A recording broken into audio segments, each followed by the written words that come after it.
Products का था सवाल, ऐसे ही है? हैं? जामिल ट्रेडर्स। अच्छा जी, इस सवाल में बच्चों याद होगा आपको, पीरियोडिक मेथड में हम दो काम किया करते हैं। सबसे पहला काम क्या करते हैं? क्या की मौत। सबसे पहला काम क्या करते हैं? ओपनिंग। पीरियोडिक सिस्टम है, दिमाग से लाया क्या हो, पीरियोडिक सिस्टम है।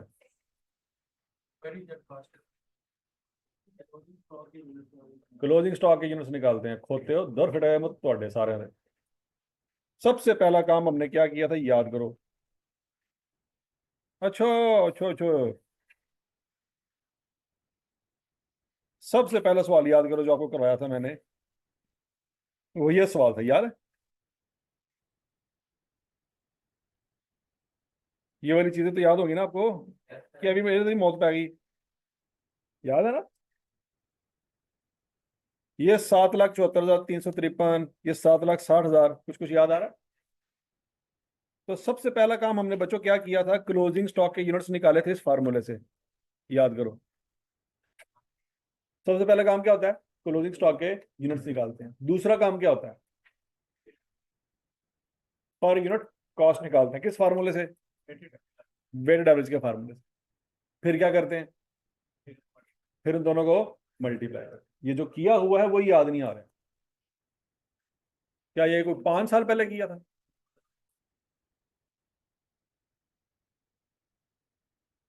समझ आ रही है? Short term memory loss. Paper कितना है? मार्च। मार्च है तकरीबन 3 या 4 साल बाद। तब तो कर लेंगे, कोई मसला नहीं। चलो, टोटल थोड़े हम 3 पेपर ने, तो भी तुम घर जाके पढ़ दे। हाँ, खींच लो फोटो, खींच लो, खींच लो फोटो। जरा पढ़े हुए ਉਹਦੀਆਂ फोटो दोबारा खींचन देन, ਤੇ ਹੁਣ कौन पिछे ਲੱਭੇ जाके, ਤੇ 4 दिनों बाद फिर पुरानी हो जानी है, फिर फोटो खींचनी है। मतलब अपने हालात नहीं बदलने, हरकत नहीं बदलनी है। मैक्सिमम क्या होगा, सर दोबारा दिखाएंगे, हम फोटो खींच लेंगे, 3 दिन बाद फिर फोटो खींच लेंगे, फिर आएगा तो फोटो खींचेगा। ठीक है जी।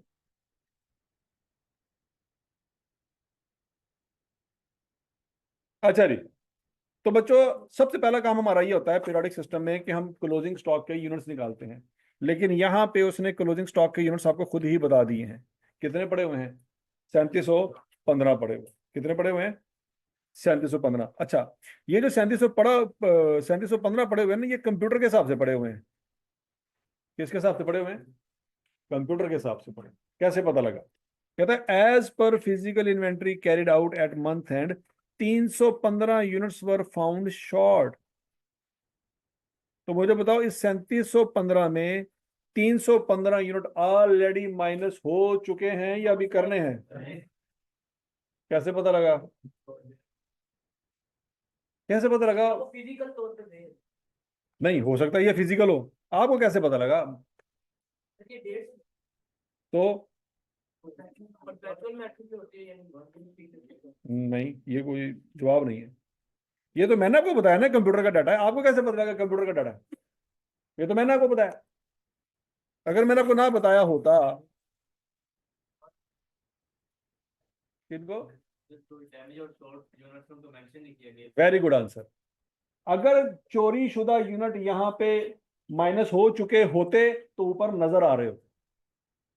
चलो, अखा होने के बावजूद अन्यो, हौली हौली मेरी गालों का लेवल बढ़ता जा रहा है। ठीक है जी, कॉमन सेंस एक दो बच्चे ने दिमाग च रह गई बस। मैं तो हैरान है, इन्हें सही जवाब दे रहा था। जिन्होंने घर जाते राह नहीं सही तरह पता होंगे किधर जाना है, वो सही जवाब देने अजकल। हालात चेक कर लो थोड़े, तो डुब के मर जाना चाहिए, वो सही जवाब देंगे। जिन्होंने कभी कभी ये भी भूल जाता कि मेरा सजा हथ केड़ा है, वाला क्या वाला, वो सही जवाब देंगे। ठीक है जी। अब कैसे पता चला कि 3715 यूनिट जो है वो कंप्यूटर के हैं, फिजिकल काउंट के नहीं है? क्योंकि नीचे बता रहा है वो कि चोरी हो गया 315 यूनिट। तो अगर ऊपर चोरी यूनिट नजर आ रहे होते तो हम समझ लेते कि 3715 फिजिकल काउंट के मुताबिक, 3715 में वो चोरी शुदा यूनिट नजर नहीं आ रहे। इसका मतलब ये है कि ये कौन सा यूनिट है फिर? ये कंप्यूटर बता रहा है हमें। हमें कौन बता रहा है? ये हमें कंप्यूटर बता रहा है, क्योंकि चोरी शुदा यूनिट हमें फिजिकल जाके पता चलेंगे, कंप्यूटर से पता नहीं चलेंगे। इसका मतलब है फिर गोदाम में एक्चुअल में कितने यूनिट पड़े हुए हैं? गोदाम में एक्चुअल में कितने यूनिट पड़े हुए हैं? 3400 यूनिट पड़े हुए। हमारा सबसे पहला काम होता है क्लोजिंग स्टॉक के यूनिट्स को फाइनल करना कि पड़े कितने हुए। क्या वो फाइनल हो गए कि नहीं हो गए? कॉस्ट पर यूनिट को बच्चों अब 3715 से मल्टीप्लाई करें कि 3400 से मल्टीप्लाई करें? अगर मैं 3715 से मल्टीप्लाई करूं तो आपको क्या तकलीफ है? अगर मैं कॉस्ट पर यूनिट निकालूं, जो कि अभी मैंने निकाली नहीं है, मैं निकाल लूं और उसको मैं मल्टीप्लाई करूं, 3715 से मल्टीप्लाई करूं तो आपको क्या मसला है?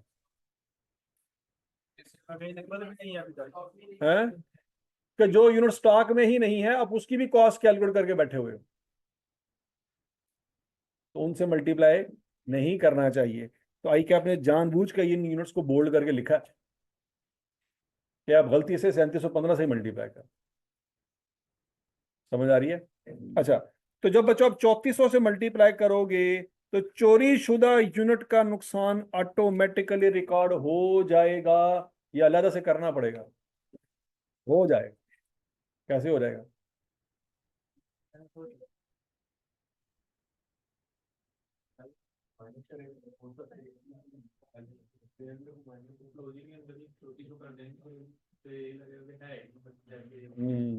ठीक है जी। देखो आपके क्लोजिंग स्टॉक की वैल्यू कम आ जाएगी ना। 3715 से मल्टीप्लाई करते हैं, वो आंसर ज्यादा आना था। 3400 से मल्टीप्लाई कर आंसर, ये आंसर जब कम वहां से माइनस होगा, कहां से माइनस होगा? सेल में से। दौर फटे मुत तेरे थे। किस में से माइनस होगा? किस में से माइनस होगा? तीसरी दफा पूछा था मैं, किस में से माइनस होगा? क्लोजिंग स्टॉक में से माइनस होगा। लाख लानत तोड़े। कॉस्ट ऑफ सेल में से माइनस होगा। किस में से होगा? तो जब छोटी वैल्यू माइनस होगी तो आंसर पता नहीं, कुछ आएगा। क्या आएगा पता नहीं। जब क्लोजिंग स्टॉक की वैल्यू कम माइनस होगी तो आंसर किसका बड़ा आएगा? उससे क्या होगा? ग्रॉस प्रॉफिट कम आएगा, तो ऑटोमेटिकली लॉस रिकॉर्ड हो चुका होगा। नहीं समझ आ रही? हमेशा जलील हो तो बाहर निकाल समझ आना, तो समझ लिया करो। जब तो घर जलील हो रहे होंगे ना, दी वजह है कि तुम्हें पहले गल समझ आई नहीं। फीडबैक मिल रहा है तुम्हें कुछ? ये बात अम्मी अबू नहीं बता रहे, वो पहले मार देने फिर दस देने। मैं तुम्हें दस रहा, क्योंकि कॉलेज में है मार नहीं प्यार। कॉलेज में मार नहीं सकते, घर पे ये रूल अप्लाई नहीं होता। नहीं तो हरकत तो मैट्रिक वाली नहीं आई तक। मैट्रिक तो मुर्गा बनाते सी। ठीक है जी। कॉलेज में भी बनाते थे। ओए होए होए। मैट्रिक तो थोड़ा स्मार्ट स्टडी से गुजर गया ना, कोरोना से गुजर गया है। ना ही गुजरी कोरोना से। बचत हो गई यानी कि थोड़ी नामी से है। अच्छा जी, 315 यूनिट्स वर फाउंड शॉर्ट। अब 400 यूनिट्स वर फाउंड डैमेज। तो क्या अब बच्चों 3000 से मल्टीप्लाई करेंगे? 400 तो डैमेज है, तो 400 भी निकाल देते हैं। पड़े तो हैं, कॉस्ट तो पड़ी हुई है ना। तो डैमेज यूनिट डैमेज हो गए हैं लेकिन नजर तो आ रहे हैं। तो अगर नजर आ रहे हैं तो कॉस्ट काउंट होगी उनकी। जो नजर नहीं आ रहे वो आप माइनस कर दें, लेकिन जो नजर आ रहे हैं उनको माइनस है। उनका क्या करना है? हमारी अकाउंटिंग में उसको क्या करना है? हमने रिपेयर असी थोड़ी करना है, असी मैकेनिक थोड़ी है। हमने उसका क्या करना है? हमने उसकी एनआरवी फाइंड करनी है, रिपेयर हमने नहीं करना। नहीं समझ लगी? तुम अपना काम लगोगे, थोड़ा काम की है। रिपेयर करना थोड़ा काम नहीं है। थोड़ा काम क्या है? एनआरवी फाइंड करना। ठीक है जी। आप जाके देखेंगे कितने डैमेज पड़े हैं, 400, उनका साइड पे कर दे। 3000 बिल्कुल ठीक है जी, 3000 बिल्कुल ठीक है। इन्हों का रेट लाओ ए वाला, तो 400 यूनिट खराब ने, इन्हों का रेट लाओ ए वाला। टोटल वैल्यू की नहीं आती है, नहीं आती, चलो बैलेंस शीट ले लो, बस रिपेयर करना हमारा काम नहीं है। अब बोलो तो सही। अच्छा जी, अब वो कहता है कि 3,400 के करें दो टोटे।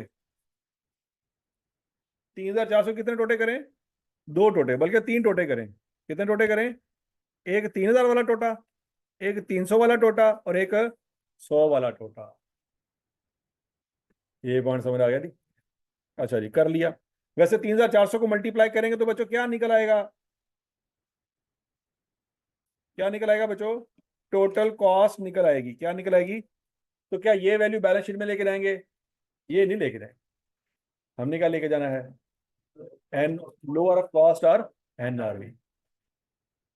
तो वो उसी सूरत में है कि जब इस 3,400 के तीन टोटे करें। हजम शुद्ध? अच्छा जी, तो 3,000 है गुड, उसके साथ तो मल्टीप्लाई हो जाएगी कॉस्ट पर यूनिट। क्या मल्टीप्लाई हो जाएगी? Cost per unit. इस 300 के साथ क्या मल्टीप्लाई होगा? Out of damage 300 units can be sold for 140 per unit after being repaired at a cost of 20 per unit. हाँ जी, 300 से क्या मल्टीप्लाई करें? 120। ये 120 क्या बला है? ये एनआरवी। एनआरवी सबको समझ आ गई? एनआरवी का फार्मूला क्या है? Estimated selling price minus estimated cost of completion minus estimated selling cost. तो ये 20 रुपए क्या चीज है? कॉस्ट ऑफ कंप्लीशन है। नहीं, बात समझ। कॉस्ट ऑफ कंप्लीशन के अंदर हमने दो तीन कॉस्टें पढ़ी थी। कौन कौन सी? Painting cost, repair cost, packing cost. मतलब कुछ ऐसी चीजें हैं, बिल्कुल ठीक है, लेकिन अभी पैक हालत में नहीं है, तो उसको पैक करेंगे तो फिर बेचेंगे। मतलब आपको कहा जाए कि यार ये लेज आपको मिल रहे हैं फला रेडी से, खुले पड़े हुए, तोल के ले लो लेज, तो ले लोगे? नहीं। हो सकता है ले भी लें, लेकिन अच्छे बच्चे खुले पापड़ नहीं लेंगे, क्योंकि सुबह तो लेके शाम तक पता नहीं केड़ी केड़ी मक्खियां रहते बैठी होनी। नहीं, बात नहीं लगी? ठीक है। तो पढ़े लिखे बच्चे जिनको अपनी सेहत का ख्याल है वो ये वाले पापड़, खुले पापड़ नहीं लेंगे। हूँ तुहानू सारों फील हो रहा है सर खादे तो हैं असी हो रहा फील गरीबो। कोई काम तो चाहिए कर लो, फिर पिछों महीने बाद फोन करना मानो मम्मी पेट खराब है मेरा, मैं वापस आ रहा हूँ, हो गया मेरा सीए। ठीक है, क्योंकि सेहतमंद चीज़ा खाओ, कोई अपनी सेहत का ख्याल रखो। भरी जवानी च बुढ़ापे वाली बीमारियां लगियां हो तुहानू। ठीक है जी, तो खुली रेहड़ियों से चीज़ें ना लेके खाया करो। तो मैं जे ਤੁਹਾਨੂੰ ਕਿਸੇ ਨੂੰ ਵੇਖ ਲਿਆ ਨਾ ਰੇੜੀ ਤੇ ਖਲੋਤੇ ਹੋਇਆ, ਮੈਨੂੰ ਪਤਾ ਤੁਸੀਂ ਕਿੱਥੇ ਕਿੱਥੇ ਖਲੋ ਸਕਦੇ ਹੋ। ਸਮਝ ਲੱਗੀ ਹੈ? ਉਹ ਪਾਣੀ ਨੁੱਕਰ ਤੇ ਰੇੜੀ ਵਾਲਾ ਖਲੋਤਾ ਹੁੰਦਾ, ਚਿਪਸ ਵੇਚਣ ਦੇ ਹੁੰਦਾ।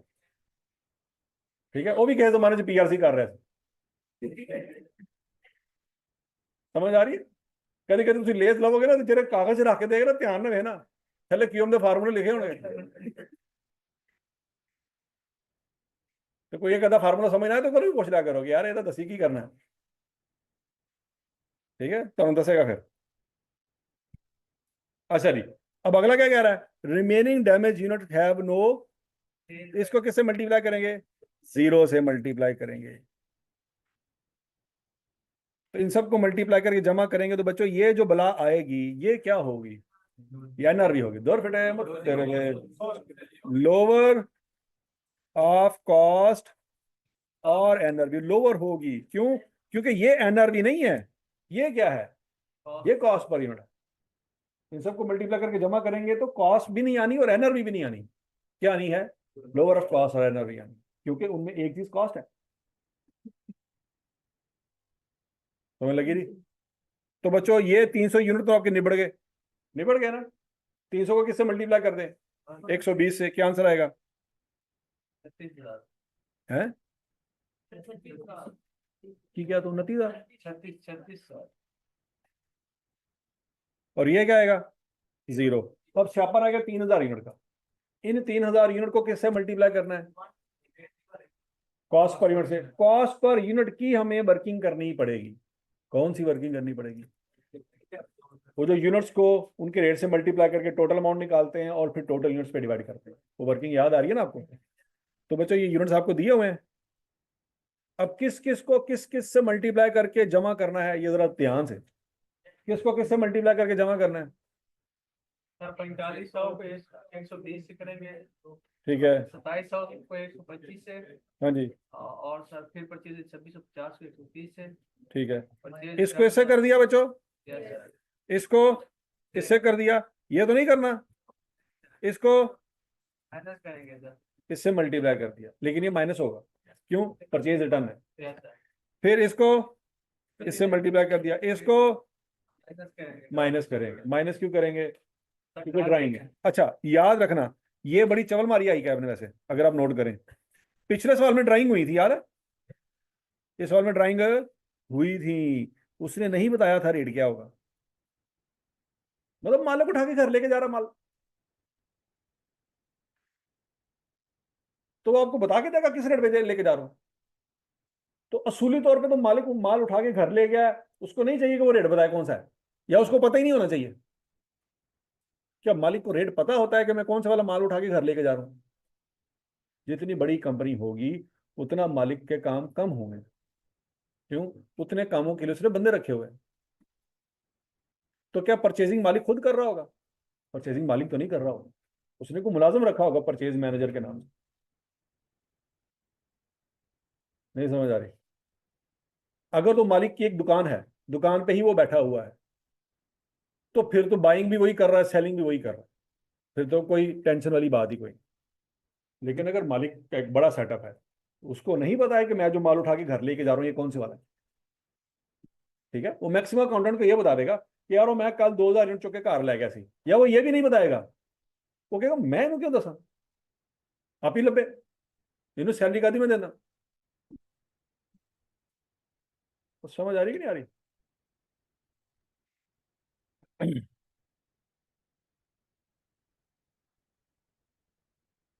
अच्छा जी, तो यहां पे आई कि आपने चवल ये मारी है कि उसने बता दिया है कि मालिक जो चीजें उठा के लेके गया है, ये कौन से वाली चीजें उठा के लेके गया है, ये वाली चीजें उठा के लेके गया है। हजम शुद्ध। तो फिर हम देखेंगे कि नेट हमारी कंपनी में चीजें आई कितनी। हम ये समझेंगे कि 2700 ही चीजें नहीं आई हमारे पास, हमारे पास चीजें कितनी आई हैं?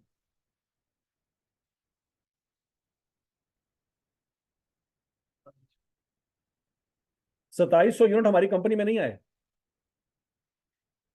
कितने आए हैं? 2500। या तो 2520 को मल्टीप्लाई कर दो 125 से, या नहीं 2800 2700 से करके बैठे हुए हो, तो फिर क्या करो, 180 माइनस करो। हजम शुद्ध। अच्छा, अगर बच्चों आई कैप ने यहाँ पे कोई रेट ना दिया होता, तो क्या फिर आप ड्राइंग माइनस कर सकते थे? फिर नहीं कर सकते,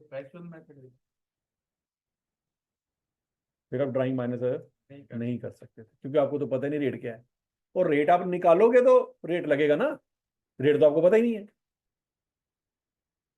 नहीं समझ लगी?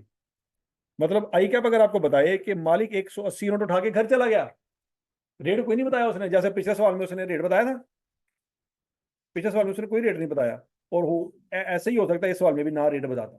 तो जब रेट नहीं बता रहा, तो आप उस रेट से मल्टीप्लाई करोगे जो आपने निकाला ही नहीं, रेट तो भी आप निकाल रहे हो, तो आपको क्या पता किस रेट पे जा रही है?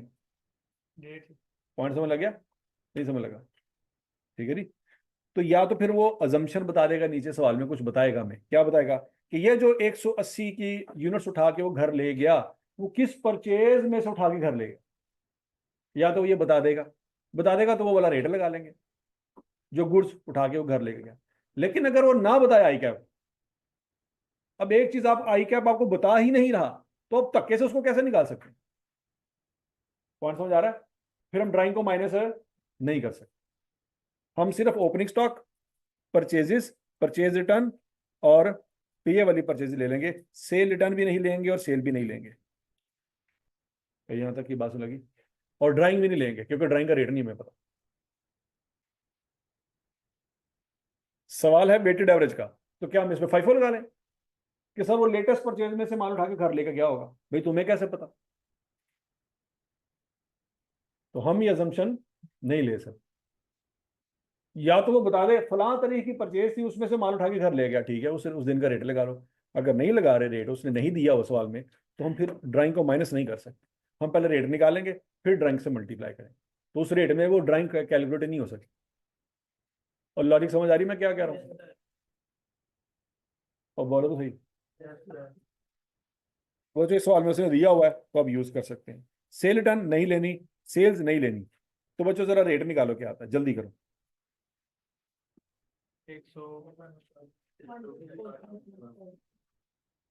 124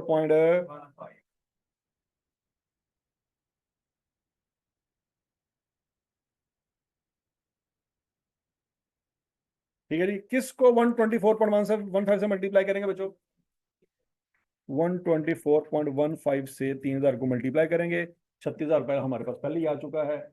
उसको से मल्टीप्लाई करके उसमें 36,000 जमा करें, जमा जीरो, आपके पास फाइनल आंसर आ जाएगा। निकाले जी। ये क्या है?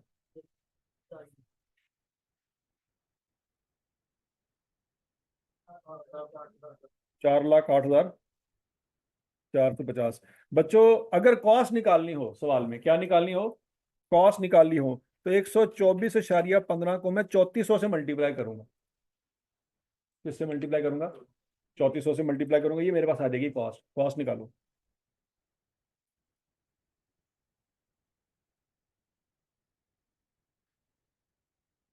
4,22,110, यह है कॉस्ट। मतलब इतने पैसे हमने सप्लायर को दिए होंगे 3400 यूनिट के। हजम शोध। लेकिन ये तो कॉस्ट है, क्या कॉस्ट को बैलेंस शीट में लिखेंगे? नहीं। हमने किसको लिखना होता है?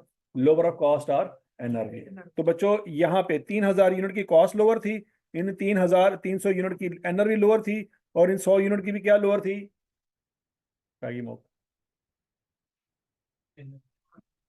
एनआरवी लोअर, क्योंकि कॉस्ट 124 थी। तो हमने लोअर लोअर लोअर वैल्यू से मल्टीप्लाई किया। निकालने की जरूरत नहीं है, क्या लिखा हुआ यहाँ पे? नहीं नहीं नहीं 3,000 यूनिट उसने बताइए सवाल में। बताया नहीं, लेकिन आंसर मैंने लिखी है 160। 160 उसने सेल ली है ना। देखो ये भी पॉइंट बड़ा इंपॉर्टेंट है बच्चों।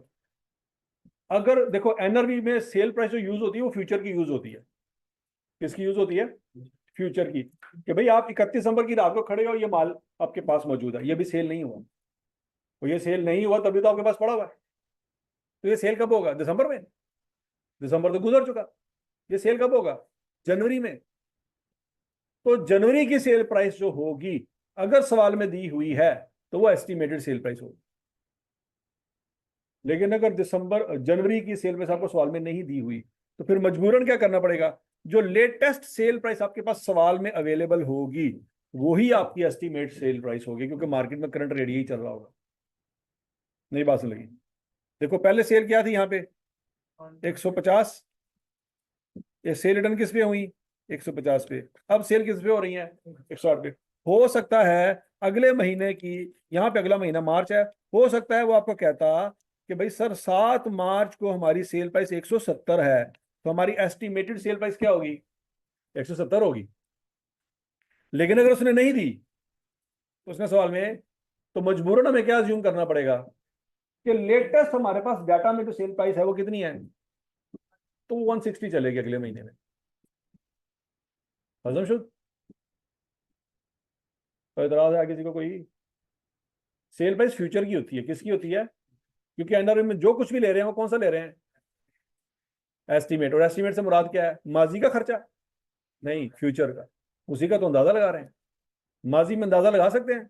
नहीं लगा सकते। माजी में जो कुछ है एक्चुअल है।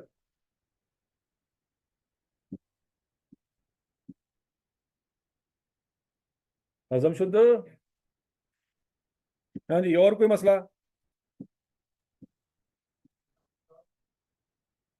है? लोअर पे? तो गलत है ना। यहाँ पे 124.15 आना है। ये जो उसने मल्टीप्लाई किया सही किया है।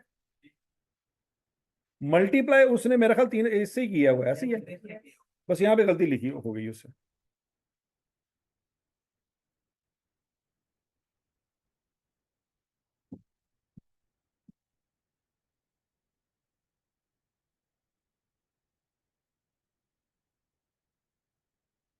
हजम शुद्ध।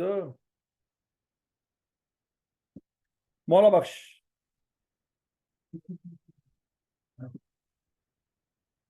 आई कि हमने क्या थोड़ा सा लोकल टच हो जाए थोड़ा सा।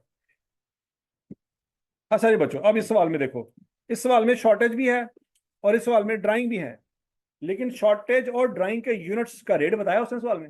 नहीं बताया, आपके ऊपर छोड़ दिया उसने। सेल रिटर्न भी है, ऐसे ही है।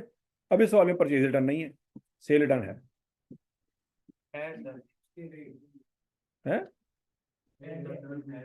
10 जनवरी को है सर। हाँ, परचेज रिटर्न है 10 जनवरी को। अच्छा, उसने आपको रेट नहीं दिया लेकिन तारीख बता दी। किस तारीख की परचेजेस थी जो वापस कर दी? 9 जनवरी की। तो 9 जनवरी की परचेजेस कौन सी हैं? 400 वाली। तो ये 100 यूनिट 400 वाले रेट पे वापस होंगे।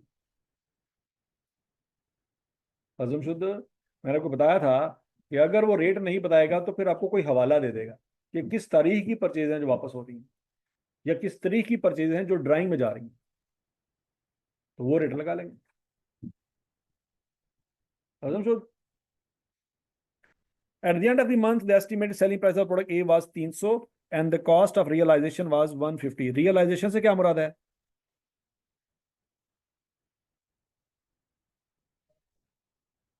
कॉस्ट ऑफ रियलाइजेशन, ये ना रही है, सेलिंग प्राइस है। कॉस्ट ऑफ रियलाइजेशन 150 क्या है?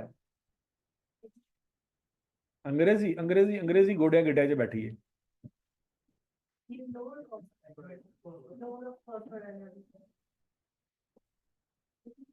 शाबाश, अंग्रेजी। Very good. होते हो, ये क्या लिखा हुआ है? ये पैसे आ रहे हैं कि जा रहे हैं? तो ये जा रहे हैं, आ थोड़ी रहे हैं। एनआरवी क्या होती है? जो आ रही हो। और कॉस्ट क्या होती है? तो ये तो पैसे जा रहे हैं। चलो, तनु हूं ऐ समझाना प्यार है।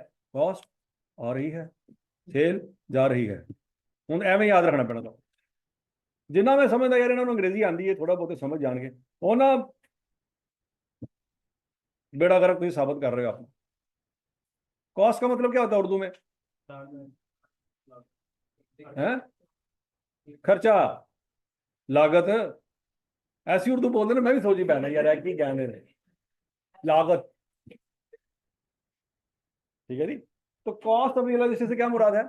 कि इसको बेचने पे जो खर्चा आएगा या पैसे आएंगे, ये खर्चा पड़ना है, जेब पल्ले से पैसे जाने हैं। तो एनआरवी वाले पैसे कौन से होते हैं? जो आने हो। तो ये एनआरवी नहीं है। अब एनआरवी कैसे निकालें? ये सेल प्राइस है और साथ लिखा भी हुआ है 300, और ये खर्चा है, माइनस करेंगे। हजम शुद्ध। हाँ जी, क्लियर है। हाँ। उनको चवल मारो कोई कदी, कोई बड़ा दिल से थोड़ा कर रहा है कि सर इसमें से माइनस कर आंसर क्या आ रहा है? 150। तो तुम क्या दे रही 150 एनआरवी है कि नहीं? कहीं ना कहीं से हम सच्चे साबित हो रहे हैं। 150 एनआरवी देख ले सर, 150 निकली। और चवलो अगर यहाँ पे 110 लिखा होता फिर तो बेड़ा गर्क हो जाना। तो समझ आ रही है? अब सवाल पढ़ते हैं बच्चों। Calculate the value of closing stock. क्या बच्चों उसने कॉस्ट ऑफ क्लोजिंग स्टॉक कहा है? क्या आई कि आपको कॉस्ट के स्पेलिंग नहीं आते? बोलो बोलो बोलो बोलो, आते हैं कि नहीं आते? और बोलो तो सही, आते हैं। तो फिर उसने वैल्यू क्यों लिखा? हालांकि कॉस्ट के स्पेलिंग कम है, वैल्यू की स्पेलिंग ज्यादा है, तो वैल्यू क्यों लिख रहा है? क्या उसको कॉस्ट के स्पेलिंग नहीं आते? वो बेसिकली क्या फाइंड करने को कह रहा है? कॉस्ट। तो फिर वैल्यू और कॉस्ट में फर्क क्या है?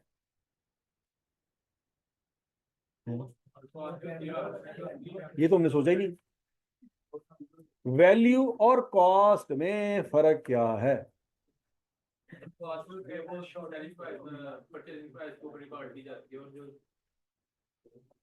बस ठीक है यार।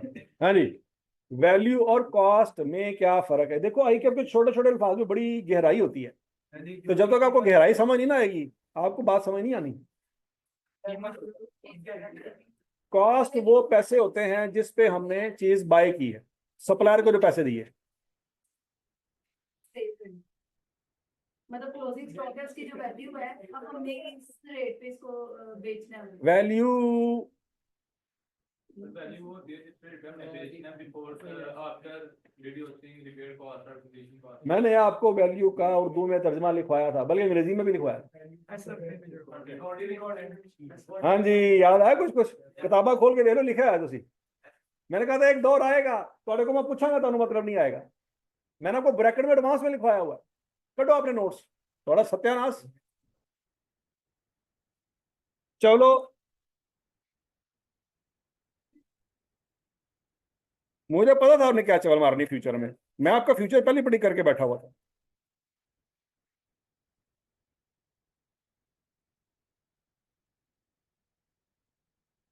वैल्यूड का मैंने तर्जमा उसी वक्त लिखवा दिया था कि इसका मतलब क्या है। अच्छा ये होता है, 2 दिन पहले ही फोटो खींचे सी, हम आज फिर फोटो खींचेंगे।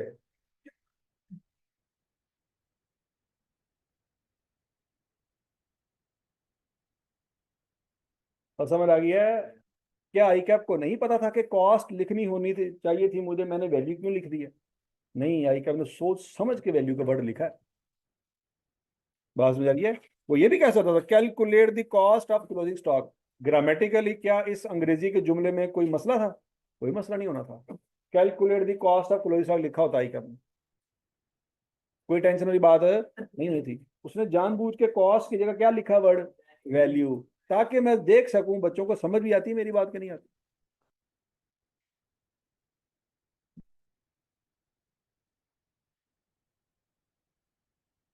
समझ आ रही है? ठीक है, तो अब आप उनको कह सकते हैं, जो लोग आपसे इतराज करते हैं ना तुम्हें मेरी बातें समझ क्यों नहीं आती, उनको समझाई कर भी समझ नहीं आती, तेरी की तो समझ आ है।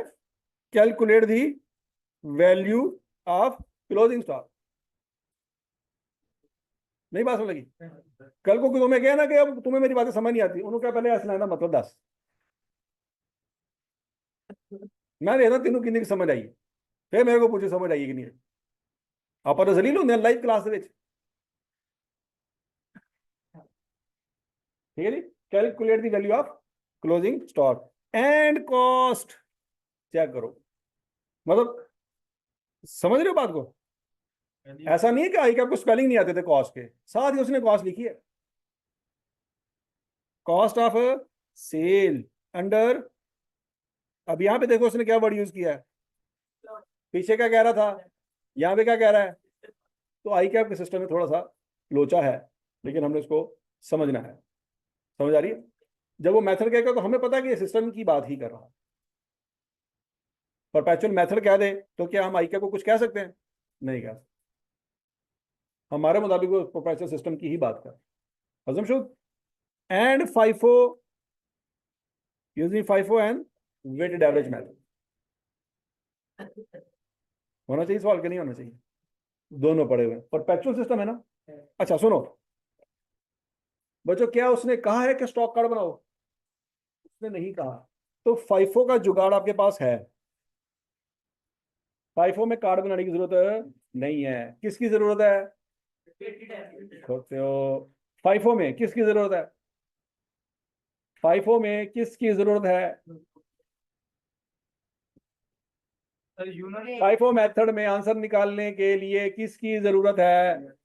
अकल की। खोते हो अकल की जरूरत है। दूर खड़े मुंह सर, और जेरी शायद सब तो ज्यादा जरूरत ही नहीं याद आ रही। हालात चेक कर रहे इसको, सेल्स की जरूरत होगी। क्या बात।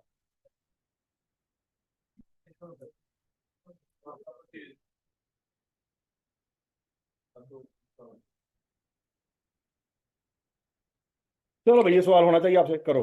ये मैं करवा सकता था लेकिन आपकी ट्रेनिंग करना जरूरी है। चलो अच्छा, तो बच्चों एक सवाल का जवाब देते हुए आपको कार्ड बनाना पड़ेगा। कौन सा? वेटेड एवरेज का। क्यों? अगर आप इसको पीरियोडिक मेथड से करोगे तो वेटेड एवरेज का रेट कुछ और निकलना है। क्लोजिंग स्टॉक की वैल्यू कुछ और निकलेगी, वहां पे तो आपको कार्ड ही बनाना पड़ेगा। कहाँ पे कार्ड बनाने की नौबत नहीं आएगी, फाइफो में नौबत नहीं।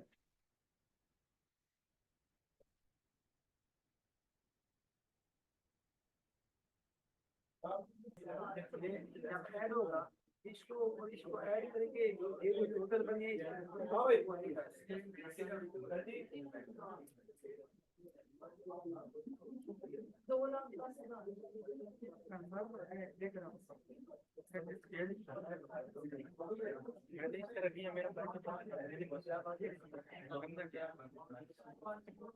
हाँ भाई, और कुछ कुछ हो गया कि बेड़ा गर्क हो गया। अच्छा जी, एग्जाम्पल नंबर कौन सी है बच्चों? 13।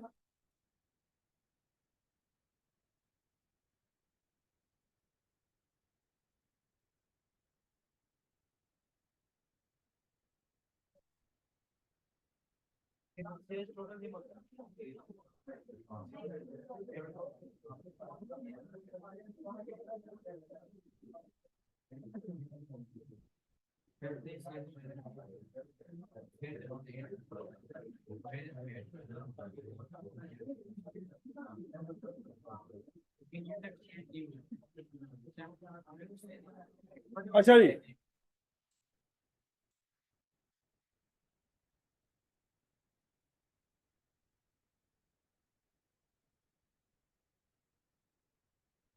एग्जाम्पल नंबर कौन सी है बच्चों? है 13।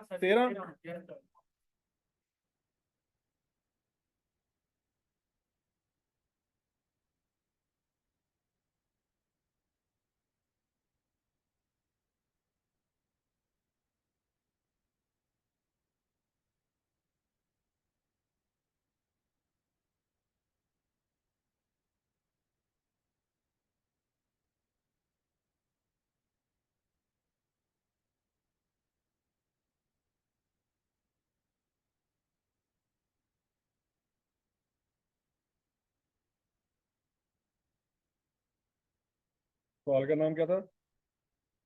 मौला बख्श।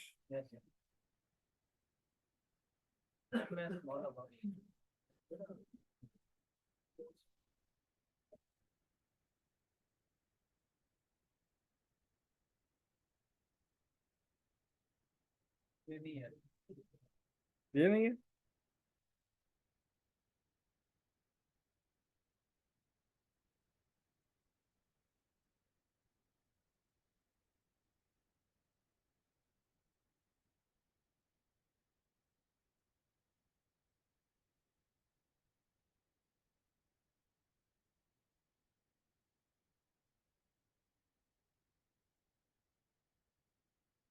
अच्छा जी बच्चों, मौला बख्श को देखते हैं सवाल को।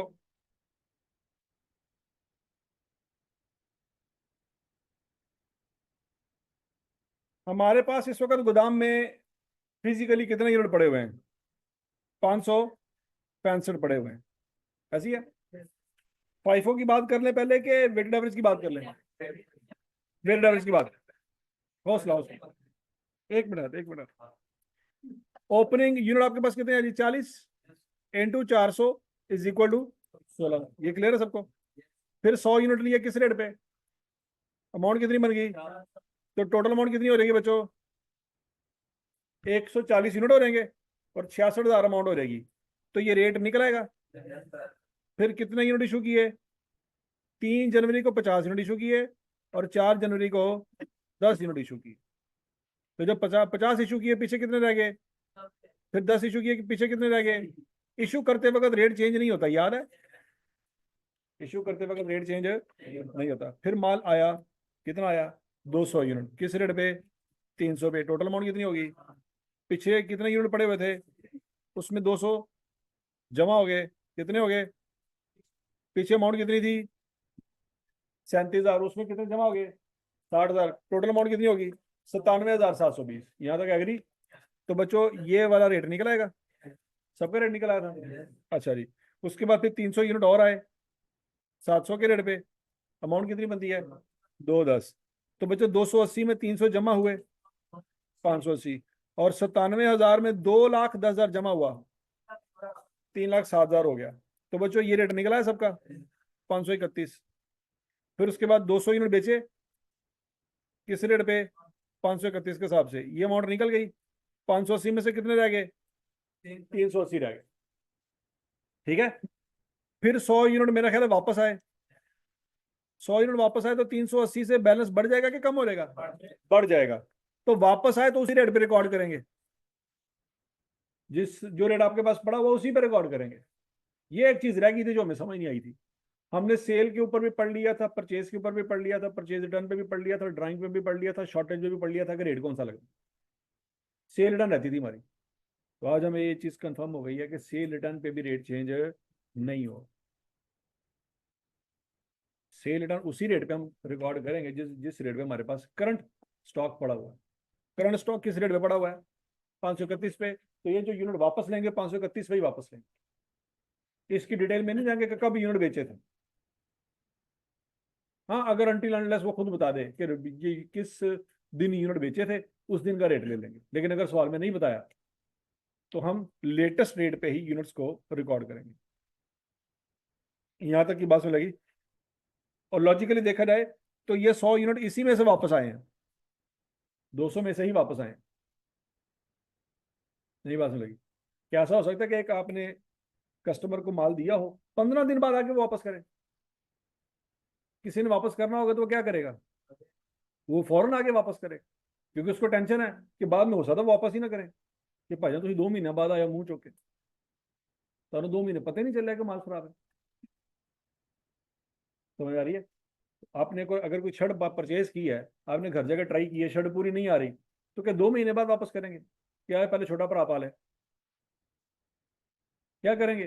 उसी दिन जाके वापस करेंगे। यार 5,000 की शर्ट है, 5 दिन उतने हो गए तो उन्होंने 5 रुपये भी नहीं देने। पॉइंट समझ लगे? तो जब आपने किसी को माल बेचा, उसको समझ आई यार ये ठीक नहीं है, माल खराब है, तो वो क्या करेगा, फौरन आके वापस करेगा। तो हम ये अज्यूम कर रहे हैं कि ये 100 यूनिट इसी 200 में से वापस आए हैं। तो जब 200 यूनिट इशू किए थे तो किस रेट पे किए थे 531 पे, तो जब वापस करेंगे तो 531 पे ही करेंगे। तो बच्चों इससे गोदाम में माल बढ़ जाएगा कि कम हो जाएगा? सेल रिटर्न से माल कम हो जाता है और परचेज रिटर्न से कम हो जाता है। ये वाली कॉमन सेंस वाली बातें समझ आ रही है कि नहीं आ रही? तो 480 यूनिट पड़े हैं 531 के हिसाब से, ये टोटल अमाउंट है। ये बात सबको समझ आ गई थी। अब फिर क्या हुआ, 200 यूनिट और परचेज किए किस रेट पे 400 के हिसाब से, कितनी वैल्यू बनती है? तो बच्चों आपका बैलेंस कितना हो जाएगा 600। अच्छा, किसी बच्चे ने अगर ये 100 यूनिट, लॉजिकली बच्चों यहीं पे रिकॉर्ड होने चाहिए थे, क्योंकि सेल रिटर्न उधर ही रिकॉर्ड होगी जहां पे सेल रिकॉर्ड हुई है, परचेज रिटर्न उधर ही रिकॉर्ड होगी जहां पे परचेज रिकॉर्ड हुई है। ये लॉजिकली इधर ही रिकॉर्ड होनी चाहिए। अब परचेज रिटर्न हम पहले कॉलम में रिकॉर्ड करेंगे, ठीक है जी। पहले कॉलम हमने अभी तक क्या क्या पढ़ा, क्या क्या रिकॉर्ड करेंगे, परचेज और परचेज रिटर्न और शॉर्टेज, और अगर ड्राइंग होगी तो वो भी इधर ही मारे। यहाँ तक की बात लगी। आई कैप ने अगर यहाँ पे किया है कोई मसला नहीं, आई कैप के 2 सोल्यूशन है। एक सोल्यूशन में आई कैप ने यहाँ पे माइनस किया है, एक में उसने यहाँ पे माइनस किया है। तो हम दो तरीके तो नहीं ना पढ़ेंगे, हम एक ही को फॉलो करेंगे। मतलब शुद्ध। अच्छा जी, तो बच्चों 200 यूनिट आए 400 के हिसाब से, 480 से कितने यूनिट हो गए 680, और 2,54,000 में 80,000 जमा कर दें, 3,34,560। रेट बच्चों 492 निकल आएगा। अच्छा जी, फिर 100 यूनिट खराब निकले, परचेज रिटर्न हुई है, 100 यूनिट खराब निकले और उसने तारीख भी बताई है, तो जब तारीख बताई है तो वही रेट लगाएंगे। सप्लायर से 400 पे माल लिया है और उसको 531 पे नहीं बेच सकते। और पॉइंट समझ लगा कि नहीं आ गया? फर्ज करें आप सप्लायर हैं, आप अपनी जगह पे बैठ के सोचें जरा कि मैं सप्लायर हूं, मैंने इस बंदे को माल बेचा किस रेट पे 400 के हिसाब से। मैंने इस बंदे से पैसे अभी लेने हैं, लिए कोई नहीं, मैंने पैसे उसे लेने हैं। वो मुझे अगले दिन 100 यूनिट का माल वापस कर रहा है, लेकिन वो रेट लगा रहा है 531, तो आप मान लेंगे वो आपसे 131 रुपये कमा रहा है, माल वापस कर देना यार। वो कहेगा भाईजान 400 मैं तेन किन्ने का बेचा सी 400 का 1 यूनिट, वापस करेंगे तो मैं कितने माइनस करांगा, 400, 500 कत्ती तो नहीं माइनस करांगा, नहीं बात लगी। अगर आपने 200 यूनिट लिए तो पैसे कितने देने हैं, 80। फर्ज करो 200 के 200 यूनिट आप वापस कर रहे हैं, 200 के 200 यूनिट वापस कर रहे हैं, तो क्या 531 का रेट लगाएंगे, क्यों, देखो जाके कहेंगे भाईजान पैसे काट साढ़े, मल्टीप्लाई करो जरा 200 को 531 से, 1,62,000। उससे माल लिया था, सर पे कर्जा कितना था, मल्टीप्लाई करके आंसर ही नहीं सही आ रहा थोड़ा घर हटे मत थोड़े जमन ते 1,60,200 1 लाख ਲੱਖ ਲਾਣਤ 1,62,000 ਕਹਿਣ ਵਾਲੇ ਨੇ,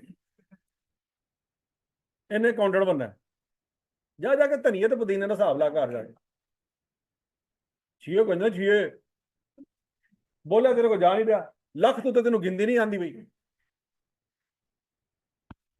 ਫੁੱਫੀਆਂ ਮਾਸੀਆਂ ਸਾਰੀ ਸਾੜ ਕੇ ਰੱਖੀ ਹੋਈਆਂ, ਮੁੰਡਾ ਸੀਏ ਘਰ ਹੈ ਫਲਾਣੀ ਦਾ ਹੈ, ਉਹਨਾਂ ਨੂੰ ਪਤਾ ਲੱਗਦਾ ਕਿ ਇਹਦੇ ਕੋਲ 1,06,000 ਬੋਲਿਆ ਵੀ ਆ ਰਿਹਾ, ਕੀ ਬਣੇਗਾ ਤੇਰਾ, ਇੱਜ਼ਤ ਰਹੀ ਹੈ ਲੋਕਾਂ ਦੇ ਰਿਸ਼ਤੇਦਾਰਾਂ 'ਚ ਤੇ ਚਲੋ ਰੱਖੀ ਰਹੇ, ਫਿਰ ਬਾਅਦ ਕਹਿੰਦੇ ਤਵੀਜ਼ ਧਾਗੇ ਕਰਾਏ ਨੇ ਫੁੱਫੋ ਨੇ, ਉਹਨਾਂ ਨੂੰ ਪਤਾ ਲੱਗ ਗਿਆ ਨਾ ਤੁਹਾਡੀ ਔਕਾਤ, ਉਹ ਕਿ ਯਾਰ ਮੈਂ ਜਿਹੜੇ ਆਮਨ ਨੂੰ ਪੈਸੇ ਦੇ ਰਹੀ ਹਾਂ ਉਹ ਮੈਨੂੰ ਦੇ ਦਾਂ, ਕੁਛ ਬਦਾਮ ਸ਼ਦਾਮ ਖਾ ਲੈ, बोला नहीं जा रहा कि लिखा है, हाँ जी। अब जरा सोचो, आपने 200 यूनिट लिए 400 के हिसाब से, कितने पैसे देने थे, 80,000, आपने 200 यूनिट उसको वापस कर दिया अगले दिन जाके, भाईजान अपना माल फड़ो, किस रेट से मल्टीप्लाई करेंगे, 531 से, कितने पैसे बनते हैं, आप ऊपर से उन्होंने कह रहे हैं 80,000 पिछला कट तो 26,000 मैनू दे, तो क्या मेरे मत्थे तक की लिखा है, मैं इतने दुकान खोल के बैठा, मतलब मैनू ही चूना ला रहा तू कि मैनू मेरा ही माल वापस करके तो 26,000 भी मेरे को ला रहे हैं, ये तो नहीं हो सकता ना। आपने उस बंदे से 400 के रेट के हिसाब से माल लिया है तो वापस भी किस पे होगा, आपकी किताबों में जो मर्जी रेट है उसको इससे कोई लेना देना नहीं है, वो कहेगा भाई मैं तुम्हें 400 के हिसाब में रेट देता है तो वापस में 400 के हिसाब में माइनस करांगे, तो समझ आ गई बात है। तो 100 × 400 माइनस 40, तो 680 में से कितने यूनिट बाकी रह जाएंगे, 580। रेट चेंज हो रहेगा कि नहीं हो रहेगा, डेफिनेटली हो जाएगा रेट, और पीछे कितनी वैल्यू रह गई जी, 2,94,660। अब 10 यूनिट को क्या हुआ, शॉर्टेज हुई है, तो बच्चों 10 यूनिट यहाँ पे लिखेंगे लेकिन माइनस में लिखेंगे, किस में लिखेंगे, माइनस में लिखेंगे। अच्छा जी, किस रेट पे शॉर्टेज रिकॉर्ड करेंगे, जो आपके पास रेट इस वक्त करंट रेट पड़ा हुआ है, क्या से आ जाएगा, 5,080 आ जाएगा, ये भी माइनस हो जाएगा यहाँ पे है। हाँ, इशू में करके ऐड क्यों करेंगे, क्योंकि देखो गोदाम से तो निकल गए ना,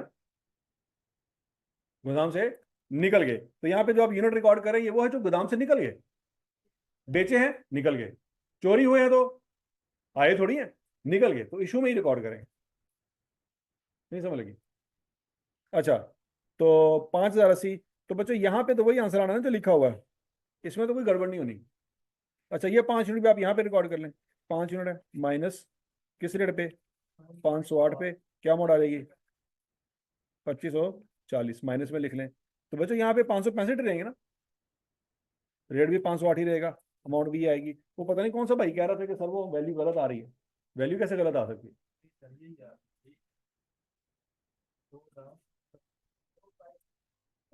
565 × 508 इज इक्वल टू 2,87,020। यहां तक की बात क्लियर है जी। अच्छा, ये क्या बला निकली है, ये कॉस्ट निकली है, क्या हमें कॉस्ट चाहिए, नहीं आई, क्या आपने सवाल में हमें नहीं कहा कॉस्ट चाहिए, ये इसके ऊपर जो आप इतना जलील हुए इसको याद रखना, उसने कॉस्ट नहीं मांगी, तो कोई ये ना खुश हो, लो जी मेरा आंसर निकला है, मैं तो समझ लगा मेरा सवाल हो गया पूरा, क्या सवाल पूरा हो गया, नहीं हुआ, ये कॉस्ट निकाल लिया आपने, उसने कॉस्ट मांगी नहीं, उसने क्या मांगी है, वैल्यू, क्या मांगी है, वैल्यू। तो बच्चों आपके पास 565 यूनिट है, कितने यूनिट है, उसकी सेल प्राइस क्या है, 300, और एस्टिमेटेड कंप्लीशन कॉस्ट कितनी है, 150, या selling cost, estimated selling cost कितनी है, 150, तो बच्चों एनआरवी क्या आ जाएगी, 150, 150 को 565 से मल्टीप्लाई करें, टोटल एनआरवी, और आपकी कॉस्ट कितनी आ रही है? 2,87,000। लोअर वैल्यू कौन सी है? 84,750। तो बच्चों 84,750 वाली वैल्यू बैलेंस शीट में जाएगी। क्या ये बात सबको समझ आ गई? नहीं समझ आई? हमारा हर एक यूनिट 508 का था, लेकिन मसला ये है कि एनआरवी 150 की है, तो लोअर वैल्यू तो ये है ना फिर।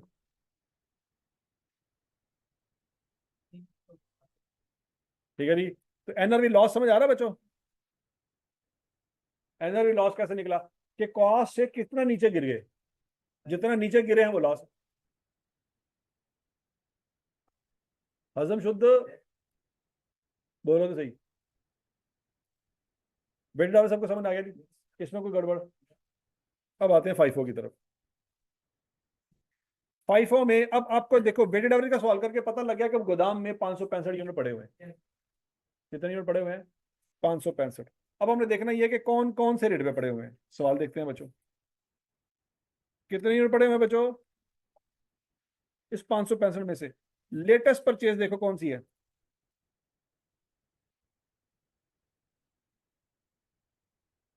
इन 200 में से 100 तो वापस कर दिए थे, 100 वापस कर दिए थे ना, तो फिर इसका मतलब इसके 100 बचे होंगे। रेट क्या लेंगे इसके साथ? 4। ये वाली बात होगी। अब उसके बाद कौन सी परचेज है बच्चों? 300 मल्टीप्लाइड बाय 700। 300 और 100 कितने हो गए? 400 हो गए। और उसके बाद 165 लेंगे। किस रेट पे?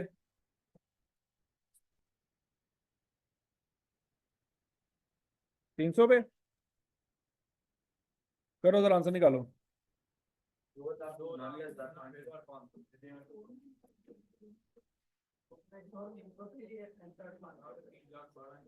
एक मिनट, एक मिनट। 100 यूनिट उसने 400 पे लिए हैं, हमने भी वही लिए हैं, वो तो ठीक है ना। 300 यूनिट उसने किस रेट पे लिए हैं? 700 पे, हमने भी वही लिए हैं। फिर 100 उसने 300 पे क्यों लिए हैं?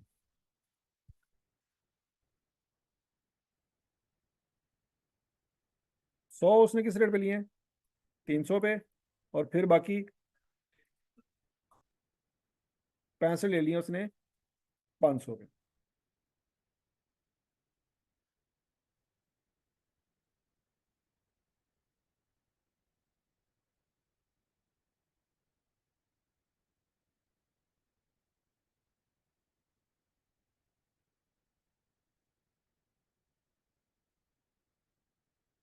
एक मिनट, एक मिनट।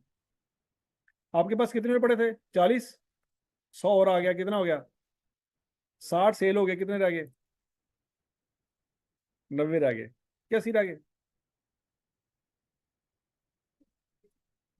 140 पड़े हुए हैं, 60 निकल गए, पीछे कितने रह गए? ठीक हो गया जी। 200 और आ गए, फिर 300 और आ गए, 580।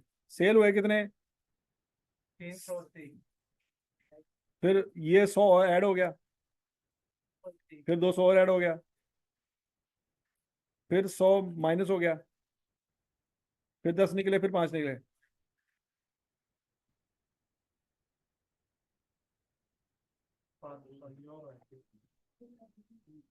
इस स्टॉक कार्ड में उसने क्या चवल मारी है? ये तो सही लिखा है ना उसने? ये यूनिट आए, ठीक हो गया। फिर ये 40 यूनिट सेल हुए किस रेट के हिसाब से? ये वाले। फिर 10 सेल हुए, कौन से वाले? ये वाले। पीछे कितने रह गए? 90 रह गए। फिर उसके बाद क्या हुआ? 10 और सेल हुए हैं, 10 और सेल हुए। फिर ये कितने रह गए? 80 रह गए। फिर 200 आए, 80, 80 ये और 200 ये, ठीक हो गया। फिर 300 आए, 80 ये, 200 ये और 300 ये। अब बच्चों जब 80 यूनिट सेल हुए तो ये वाले हो गए ना सारे, ये तो डिलीट हो जाना चाहिए। फिर 120 सेल हुए, कौन से वाले? 300 वाले, तो पीछे कितने रह जाने चाहिए? 80 रह जाने चाहिए ना। फिर क्या हुआ, वापस आए यूनिट?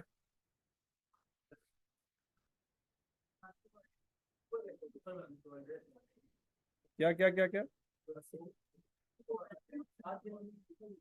तो यार ये देखो ना, मेरी बात सुनो, ये 80 इस 80 से कैंसिल हो गए, बाकी 120 तो यहां से निकले होंगे ना। इन 300 में से बाकी पीछे कितने रह गए हैं? हाँ ठीक है, ये 120 200 में से निकले, पीछे कितने रह गए? 80 रह गए। ये 80 यहाँ पे बच गया, किस रेट पे? 300 के रेट पे। और 120 निकल गया ना। अच्छा, अब अगला पॉइंट, ये क्या हुआ, ये माल वापस आया। अब जरा ध्यान से, 100 यूनिट जब वापस है, असल मसला पड़ा है सेल रिटर्न की वजह से, कि हम अगर स्टॉक कार्ड बनाए बगैर आंसर निकाले ना तो सेल रिटर्न का पंगा है। क्यों? सेल रिटर्न की वजह से आपका गोदाम में इजाफा हो गया। अगर सेल रिटर्न ना होती तो आपका आंसर बिल्कुल ठीक था। सेल रिटर्न की वजह से आपके पास इस वक्त जो करंट स्टॉक है ना, उसमें सेल रिटर्न के यूनिट भी पड़े हुए हैं। अब वो जिस रेट पे लिए होंगे ना, वो आपने ध्यान रखने। सेल की है और सेल रिटर्न हुई है, सेल रिटर्न की उसने तारीख बताई है, फर्स्ट इन फर्स्ट आउट। तो फिर जो आए होंगे, इसने जो रिकॉर्ड किए हैं वो पहले वाले रिकॉर्ड कर लिए, ऐसे ही है। इसने 80 यूनिट कौन से वाले रिकॉर्ड कर लिए हैं? कौन से वाले?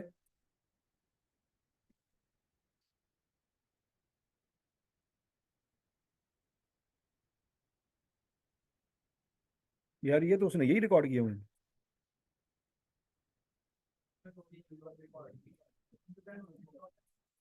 देखो देखो देखो देखो, हाँ, तो उसने सही रिकॉर्ड किया है।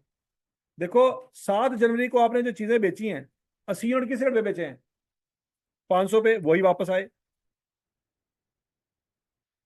और उसके बाद 120 यूनिट किस रेट पे बेचे हैं? उसमें से उसने 20 माने हैं। यहाँ तक की बात समझ लीजिए। आप क्या कर रहे हैं, जो इंटरकली आप कैलकुलेशन कर रहे हैं ना, वो पता क्या कर रहे हैं? आप कह रहे हैं कि 120 में से 100 के 100 आगे थे।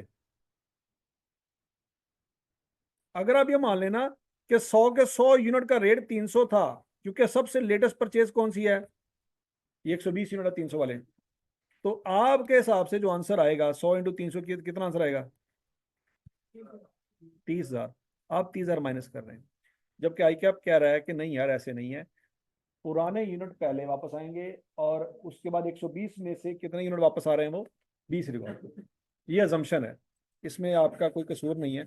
आप यहाँ पे अजम्पशन ले सकते हैं क्या, कि वही assume that latest units are reversed या रिटर्न्स फर्स्ट। ठीक है, आपकी assumption है, कोई मसला नहीं है। अगर किसी ने इस तरह से भी सवाल किया तो वो गलत नहीं होगा, बिल्कुल ठीक होगा, क्योंकि उसने नहीं बताया कौन से वाले यूनिट वापस आए हैं, आपके ऊपर छोड़ा है। तो आप जिस तरह से मर्जी रिकॉर्ड कर रहे हैं। अगर आप ये मान लें, ये 300 वाला रेट सबसे लेटेस्ट रेट है ना, सबसे लेटेस्ट यूनिट यही इशू है ना, ये तो अभी इशू ही नहीं हुए थे। तो 120 × 300, 500 वाला रेट पुराना रेट है मेरा ख्याल है, ऐसे ही है। ये पुराना रेट है और ये नया रेट है। आप यहाँ पे अजम्पशन ले लें क्या, आप कहें जी जो 100 के 100 यूनिट वापस आए ना, वो कौन से वाले से आए हैं? 120 में से आए हैं, जिसका रेट क्या था? 300। आप 500 वाला रेट रिकॉर्ड ना करें। उस सूरत में बच्चों, आपने इस तरीके से जो आंसर निकाला है वो मैच करता है, क्योंकि आपके assumption में भी यही बात लिखी है कि 100 यूनिट लेटेस्ट वाले, 300 उससे पुराने, और 165 उससे भी पुराने। करके देख लो, आंसर मैच करता है। करो जरा, 165 को मल्टीप्लाई करो 300 से, फिर 300 को मल्टीप्लाई करो 700 से, और 100 को मल्टीप्लाई करो 400 से। है 2,99,500। आंसर मैच कर गया। अब जरा सुनो, यहाँ पे मैच कैसे करना। बच्चों, जब आप यहाँ पे सारे का सारा यूनिट का रेट क्या लगाओगे, 300, तो माइनस कितना होना चाहिए? 30,000 माइनस होना चाहिए। तो यहाँ पे फिर स्टॉक चेंज हो जाएगा आपका। यहाँ पे आपका स्टॉक क्या होगा? अब आपके पास ये वाले यूनिट तो पड़े ही नहीं हुए, 500 वाले यूनिट नहीं पड़े हुए। अब आपके पास यूनिट कौन से पड़े हुए हैं? 300 ये था, 300 इंटू 700, ये रिकॉर्ड किया हुआ ना। इस 20 की जगह हम क्या रिकॉर्ड करेंगे, 100। तो 20 जमा 80 की जगह हम क्या लिखेंगे, 100 जमा 80। किस रेट पे, 300 पे। क्या आंसर आएगा इसका, 54,000। और 300 इंटू 700, क्या आंसर आएगा, 21,000। दौर फिटे मुत तेरे लिए। मैं तुम क्या ही बोल, ये बंदा करे इसका होता अब भी बिस्तोना चाहते ने। मैं तेन मिस कॉल की थी, तू बोल।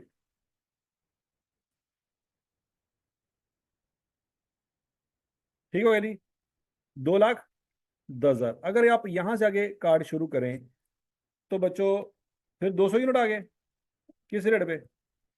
यहां से अगर आप आगे कार्ड शुरू करें ना तो आपका आंसर बिल्कुल मैच कर जाएगा इससे, जो यहाँ पे आपने आंसर निकाला हुआ है, 2,99,500। करके देख लो।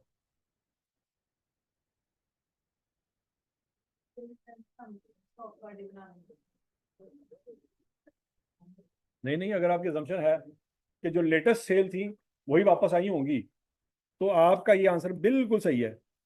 अगर आप इस तरीके से निकाल के बैठे हो ना 2,99,500, ये बिल्कुल आंसर सही है।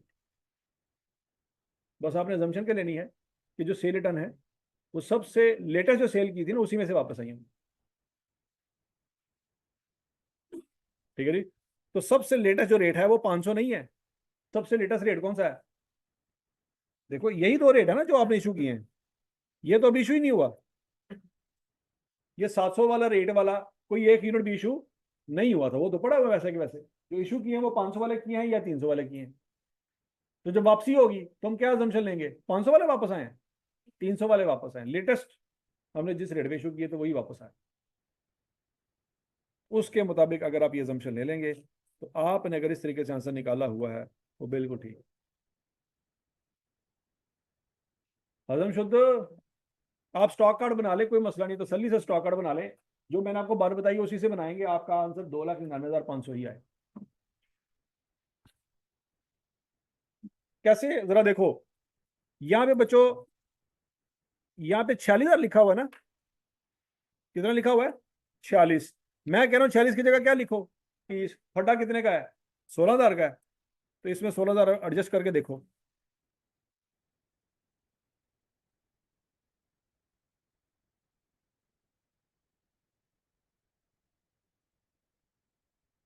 सोलह हजार माइनस करो इसमें से,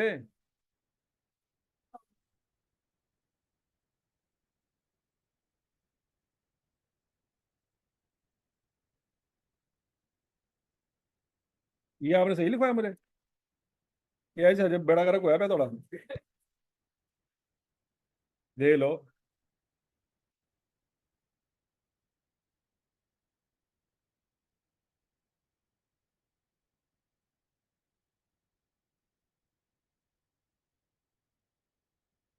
दो 500।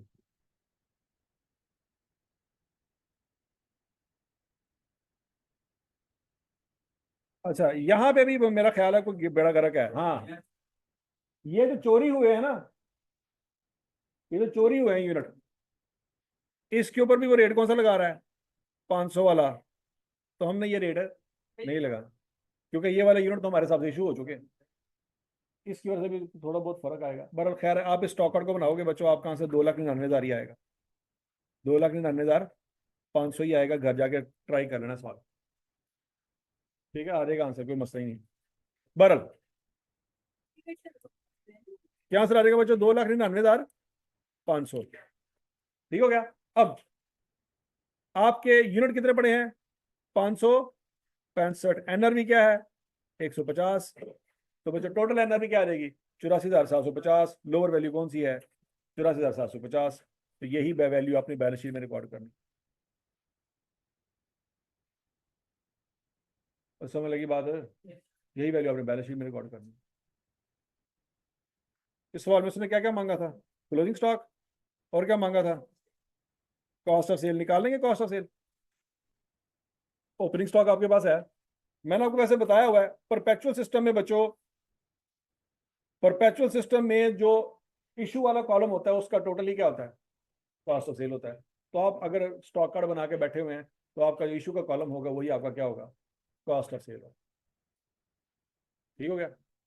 या दूसरा तरीका भी आपके पास है, ओपनिंग स्टॉक आपके पास है, परचेज वाला कॉलम का टोटल भी है, और उसमें से क्लोजिंग स्टॉक का कॉलम भी, आप बैलेंस भी आपके पास है। Opening stock plus purchases minus closing stock करेंगे तो क्या निकल आएगा, कॉस्ट। हाँ नहीं नहीं, जब आप यहाँ पे परचेज का कॉलम का टोटल करेंगे, परचेज रिटर्न तो माइनस हो चुकी है, परचेज रिटर्न उसमें से माइनस हो चुकी है, ड्राइंग उसमें से माइनस हो चुकी है, दोबारा से करने की जरूरत नहीं।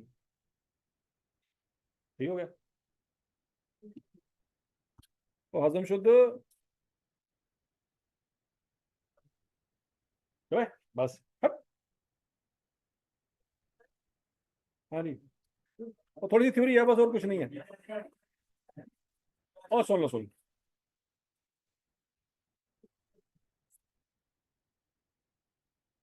और ये अंग्रेजी है बस। अच्छा जी, अब बच्चों अगला पॉइंट है कि 2024 जब साल खत्म हुआ था, 31 दिसंबर की रात को इन्वेंट्री को आपने कहाँ लिखा था, बैलेंस शीट में लिखा था।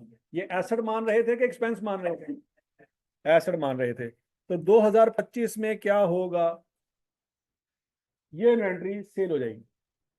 ये इन्वेंट्री, तो जब इन्वेंट्री सेल हो जाएगी तो बैलेंस शीट में नजर आएगी, बैलेंस शीट में तो नजर नहीं आएगी, तो फिर कहाँ नजर आएगी, बैलेंस शीट में से तो डिलीट मार दी। अब इसको लिखेंगे कहाँ पे, इनकम के तौर पे, एक्सपेंस के तौर पे लिखेंगे। कॉस्ट ऑफ सेल बेसिकली क्या है हमारा, एसेट है, इनकम है, लायबिलिटी है, कैपिटल है। कॉस्ट ऑफ सेल क्या है, एक्सपेंस है हमारा।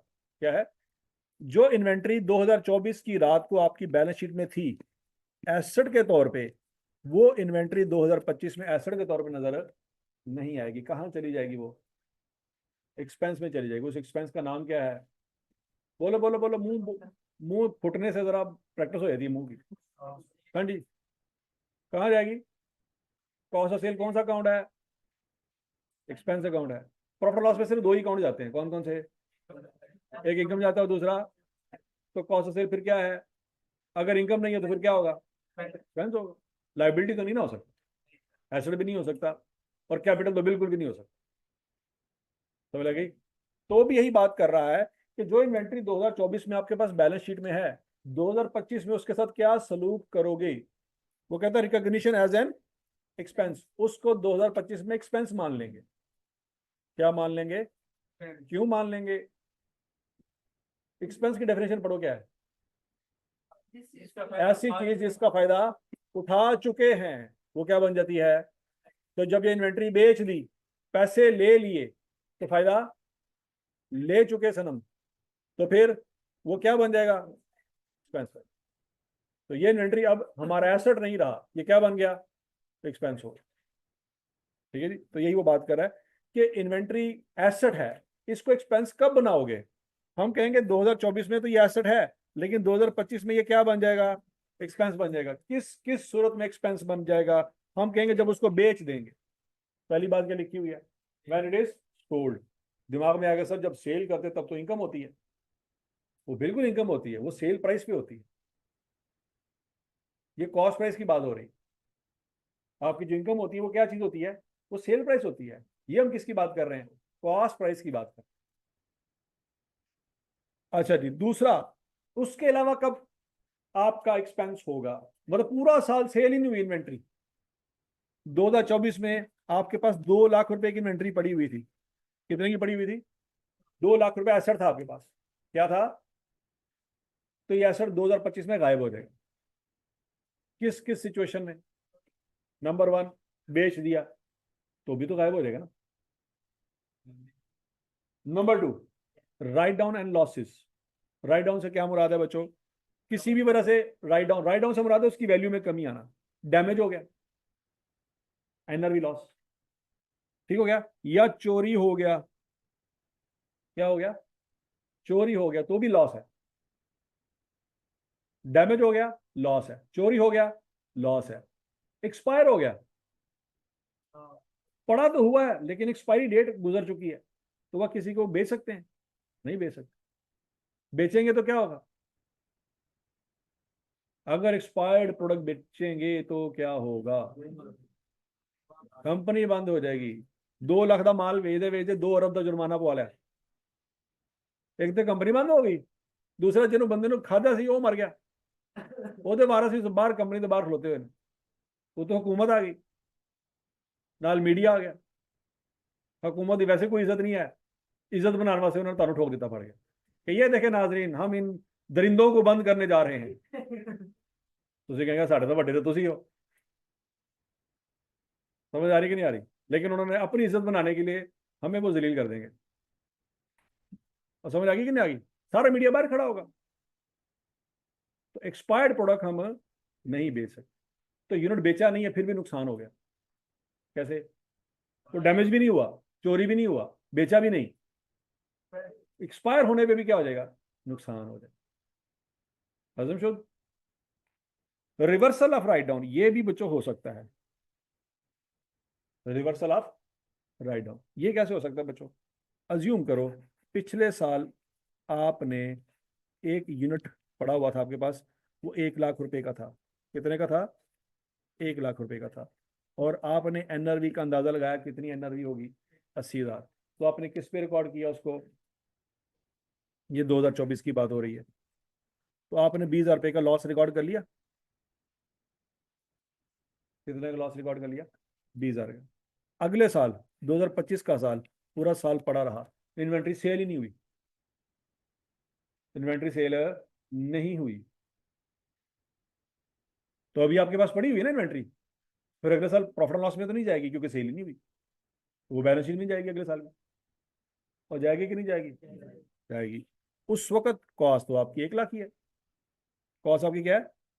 लेकिन अगले साल सारी चीजों की कीमतें ऊपर चली गई, तो आपकी इस इन्वेंट्री की कीमत भी ऊपर चली गई।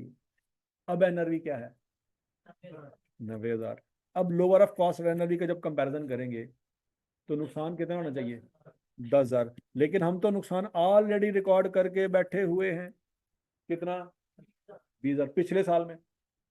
इस साल हमें फील हो रहा है कि यार नुकसान तो इतना नहीं था जितना हम रिकॉर्ड करके बैठे हुए हैं। पिछले साल कितना नुकसान रिकॉर्ड कर लिया था, इस साल हमें फील हो रहा है कि कितना होना चाहिए था। अब क्या करें? तो पिछला नुकसान जो आपने रिकॉर्ड किया उसको क्या करो? रिवर्स करो। ये ऐसे ही है रिकवरी ऑफ बैड डेट्स। याद आ रहा कुछ कुछ? रिकवरी ऑफ बैड डेट्स क्या एंट्री किया करते थे? Cash debit, bad debt expense, credit. तो यहाँ पे इन्वेंट्री का जो एनआरवी लॉस है उसको क्या करेंगे? क्रेडिट कर देंगे। तो इसको हम कहेंगे reversal of write down. Reversal of write down समझ आ गया? नहीं समझ आया? लेकिन बैड डेट्स के रिकवरी में तो हम कैश को डेबिट करते थे। किसको डेबिट करते थे? यहाँ पे पैसे तो नहीं आ रहे हमें। क्या पैसे हमें आ रहे हैं कहीं से? पैसे तो नहीं आ रहे। पिछले साल भी माल गोदाम में पड़ा था, इस साल भी माल गोदाम में ही पड़ा, पैसे तो कहीं से नहीं आ रहे। तो डेबिट क्या करें? डेबिट किसको करेंगे? इन्वेंट्री को करेंगे। किसको करेंगे? इन्वेंट्री को। कैसे? पिछले साल के एंड पे बच्चों बैलेंस शीट में इन्वेंट्री किस वैल्यू पे पड़ी हुई है? पिछले साल मतलब 2024 के एंड पे बैलेंस शीट बना रहे थे, इन्वेंट्री किस वैल्यू पे पड़ी हुई है? 80 पे पड़ी हुई है। इस साल की बैलेंस शीट में किस पे पड़ी हुई है? तो वो 80 से 90 ऑटोमेटिकली हो गई? नहीं। अकाउंटेंट जब तक एंट्री पास नहीं करेगा कोई चीज ऑटोमेटिकली नहीं हो सकती।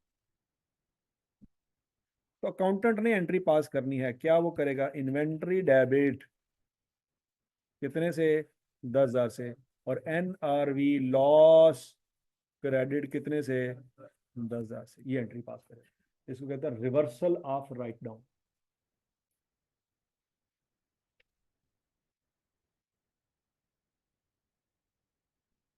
हजम शुद्ध? समझ आ गई बात? अगला point, allocation to other assets. इसको जरा सोच समझ के जवाब देना। फर्ज करो बच्चों आपकी कंपनी है फौजी सीमेंट्स। आप क्या बनाते हैं? फौजी दो फिटे हैं। आप क्या बनाते हैं? सीमेंट बनाते हैं। क्या बनाते हैं? सीमेंट बना के लोगों को बेचते हैं। तो सीमेंट आपके लिए क्या है? गुड्स है। सीमेंट आपके लिए क्या है? गुड्स है। अच्छा, कल को आपने अपनी एक नई बिल्डिंग बनानी है तो सीमेंट कहीं और से लेके आएंगे? सीमेंट कहीं और से नहीं लेके आएंगे। वही सीमेंट की बोरियां जो बेचने के लिए रखी हुई हैं, वही सीमेंट की बोरी उठाएंगे और अपनी बिल्डिंग में इस्तेमाल कर लेंगे। क्या गोदाम में से सीमेंट की बोरियां कम हो रही हैं कि नहीं हो रही? हो रही हैं। लेकिन क्या वो सीमेंट की बोरियां सेल हो रही हैं? वो सेल नहीं हो रही। वो क्या हो रही हैं? ड्राइंग। 2 रुपए मुझ थोड़े थे। ड्राइंग क्या होती है? तो बिल्डिंग पर्सनल यूज वास्ते है। 2 रुपए वो पहले कंसेप्ट क्लियर कर लो अपना। वो बिल्डिंग दफ्तर के लिए बना रहे हैं तो क्या वो पर्सनल यूज है? वो पर्सनल यूज नहीं है। अब गोदाम में से सीमेंट की बोरियां तो कम हो रही हैं, लेकिन क्या वो इशू हो रही हैं? लोगों को बेच रहे हो? नहीं। क्या वो परचेज रिटर्न हो रही हैं? परचेज रिटर्न भी नहीं हो रही। क्या वो ऑनर उठा उठा के घर लेके जा रहा है? वो घर भी नहीं लेके जा रहा। वो बिजनेस के अंदर ही इस्तेमाल हो रही है और बिल्डिंग बनाने की। तो वो जो बिल्डिंग बन रही है, क्या वो एक्सपेंस है? वो एक्सपेंस तो नहीं है। वो क्या है? वो तो एसेट है। इसका मतलब है आपकी इन्वेंट्री कम हो रही है। इन्वेंट्री कौन सा एसेट होती है बच्चों? इन्वेंट्री कौन सा एसेट होती है? Current asset. ये इन्वेंट्री जो शायद आधे घंटे बाद सेल हो जानी थी, ये इन्वेंट्री को उठा के हमने लगा दिया दीवारों में, बिल्डिंग में लगा दिया। जब बिल्डिंग में लगा दिया तो क्या वो आधे घंटे बाद सेल हो जाएगी? वो तो अगले 40-50 साल चलनी है। तो वो सीमेंट की बोरी जो शायद आधे घंटे बाद सेल हो जानी थी, अब वो सीमेंट की बोरी आपने लगा दी उस बिल्डिंग में। अब वो बिल्डिंग अगले 50 साल चलनी है। तो क्या वो बोरी, सीमेंट की बोरी, करंट एसेट रहेगी? अब वो क्या बन जाएगी? नॉन करंट एसेट बन जाएगी। तो आपने अपनी ही इन्वेंट्री को उठा के अपने फिक्स एसेट में इस्तेमाल कर लिया, तो उसका स्टेटस चेंज हो गया। कौन सा स्टेटस चेंज हो गया उसका? करंट एसेट से निकल के वो कहां शिफ्ट हो गई है? नॉन करंट एसेट में शिफ्ट हो गई। मतलब शुद्ध। अब वो जो नॉन करंट एसेट है, कल को क्या होगा? डेप्रिशिएट होगा। तो वो सीमेंट की बोरी क्या होगी? डेप्रिशिएट होगी। यहां पे वो डेप्रिशिएट नहीं हो रही थी, लेकिन वहां पे अब क्या होगी? डेप्रिशिएट होगी, क्योंकि उसका फायदा 50 साल तक चलना है। समझ आ रही बात मैं क्या कर रहा हूँ? ये सीमेंट की बोरी आधे घंटे में हो सकता था सेल हो जाती। कस्टमर आता, आधे घंटे बाद रेट लगता और हम उसको कहते ठीक है ले जाए। लेकिन अब वो सीमेंट की बोरी जो आधे घंटे बाद गायब हो जानी थी, वो 50 साल तक हमें फायदा देगी। तीनों किसी ने क्या ही बोल। जी सर, अरे राम ना बासी लाला। और समझ लगी बात? तो वो 50 साल डेप्रिशिएट होगी। तो इन्वेंट्री का स्टेटस चेंज हो गया। क्या वो सिंगल से डबल होगी? नहीं। वो क्या हुई? करंट एसेट से नॉन करंट एसेट में शिफ्ट हो गई। क्या इन्वेंट्री के टॉपिक में अभी तक हमने डेप्रिसिएशन पढ़ी है? क्यों नहीं पढ़ी? करंट एसेट में डेप्रिसिएशन होती नहीं है। क्यों नहीं होती? वैसे लॉजिकली सोचो, उसका पता ही नहीं लाइफ कितनी है। डेप्रिसिएशन के लिए क्या चीज होना जरूरी है? लाइफ का पता होना जरूरी है। इन्वेंट्री का तो हमें यह नहीं पता आधे घंटे बाद पड़ी भी होगी कि नहीं पड़ी होगी। और बात समझ आ रही है? आप अपने माँ बाप के क्या हो? Non current asset. अगर करंट एसेट होते तो कब के? समझ आ रही बात? उन्होंने अपने जेहन में आपको कहां पे कौन सा स्टेटस दिया हुआ है? नॉन करंट एसेट का स्टेटस दिया हुआ है। ठीक है जी। हाँ, लाइबिलिटी भी हो सकता है कि जा तेरी मेहरबानी घर जो आई बन जा किते जाके, तू साडे काबल नहीं है, तू सानू कुछ नहीं दे सकता, किसी होर दा बेड़ा गर्क कर जाके। ठीक है जी। तो घर जुआई कौन होते हैं? लाइबिलिटियां होते हैं। समझ आ रही कि नहीं आ रही? अच्छा जी। तो एलोकेशन टू अदर से समझ आ गई बात कि आप अपनी इन्वेंट्री को ही क्या कर लें, इस्तेमाल कर लें, तो उसका स्टेटस चेंज हो जाएगा। वो करंट एसेट से निकल के कहां चले जाएंगी? मतलब अगर आप बैलेंस शीट बना रहे हो, क्या बना रहे हो? Balance sheet. तो नॉन करंट एसेट ऊपर होते हैं और करंट एसेट नीचे होते हैं। उन करंट एसेट के अंदर इन्वेंट्री लिखी होती है, ऊपर लिखा था प्रॉपर्टी प्लांट एंड इक्विपमेंट। याद आ रहा है कुछ कुछ?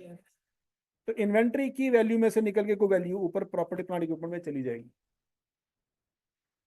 तो नीचे से स्टॉक कम हो जाएगा, ऊपर प्रॉपर्टी प्लांट इक्विपमेंट की वैल्यू बढ़ जाएगी। क्या बैलेंस शीट का टोटल चेंज हो जाएगा?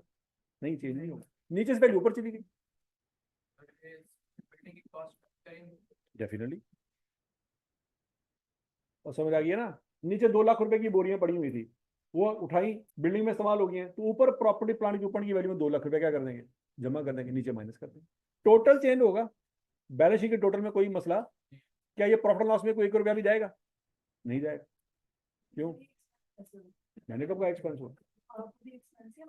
मैडम अखा खोलो, अखा खोलो, ये कैपिटल वर्ड में लिखा हुआ है और ये भी कैपिटल वर्ड में लिखा हुआ।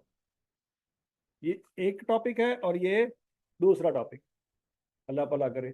ਹੁਣ ਤੁਹਾਨੂੰ ਵੀ ਦੱਸਣਾ ਪੈਣਾ ਇਹ ਵੱਡਾ वर्ड है या छोटा वर्ड है। ਇਹ ਵੱਡੀ ABC है और अंदर छोटी ABC नजर आ रहा है? आंखों का टेढ़ापन, कैसी कैसी बीमारियां दरियाफ्त हो रही हैं डॉक्टरों के अंदर। चेक करो, इन्होंने लोगों की बीमारियां दरियाफ्त करनियां, इतने अपनी CT स्कैन हो रहा है। अच्छा जी, डिस्क्लोजर रिक्वायरमेंट ऑफ IAS 2। अब देखो बच्चों, हम जो अकाउंटिंग पढ़ रहे हैं ना, उसका हरगिज मतलब ये नहीं है कि आपने बस कंपनी में बैठ के एंट्रियां पास करनी। हम जो अकाउंटिंग पढ़ने उसका मकसद ये नहीं है कि बैठ के अकाउंटियां पास करके और रजिस्टर बना के बस मेंटेन करके अल्लाह पास। नहीं, हमारा मकसद बुक कीपिंग से बढ़ के है। ये जो एंट्रियां पास करना है ये BCom बच्चे भी कर सकते हैं। कौन कर सकते हैं? BCom बच्चों ने भी डेबिट क्रेडिट पढ़ा हुआ है। तो CA करने वाले में और BCom बच्चे में फिर क्या फर्क? BCom बच्चे ने भी अल्टीमेटली जाके किसी कंपनी में नौकरी करनी, तो आप उसी कंपनी में जाके नौकरी करेंगे। आपके और उसके क्या प्रोफाइल सेम होगी? सैलरी सेम होगी? नहीं, वो BCom बच्चा आपके अंडर काम कर रहा होगा। हूँ है नहीं को बोतल चकानी शुरू कर दो पानी दिया, जा छोड़े पानी ला गया, ये नहीं करना। बात बोलेगी भाजी वाह मेरे अंडर भी कोई काम करेगा, मेरी तो मेरा छोटा भरा नहीं सुनता, मेरे थले BCom बच्चा काम करेगा। नहीं नहीं, ये बात नहीं हो रही। बात ये हो रही है कि आपके एक पूरी टीम होगी, पूरा डिपार्टमेंट होगा जिसमें 10-15 लोग होंगे, आप उनके सीनियर होंगे, उनका काम है एंट्रियां करना, आपका काम एंट्रियां करना नहीं है। लेकिन आपको कुछ आता होगा तो पता चलेगा ना सही कर रहे हैं कि गलत कर रहे हैं। हम एंट्रियां क्यों पढ़ रहे हैं? इसलिए नहीं पढ़ रहे कि हमने करनी है। हम एंट्रियां क्यों पढ़ रहे हैं? उसने जो की होंगी उसकी गलतियां तलाश कर सके, उन्हें सही की थी गलती है। नहीं समझ लगी? क्या करो, दूसरे की गलतियां करनी है, आपने को लफ्ज नहीं पढ़ा जा रहा है। 1,62,000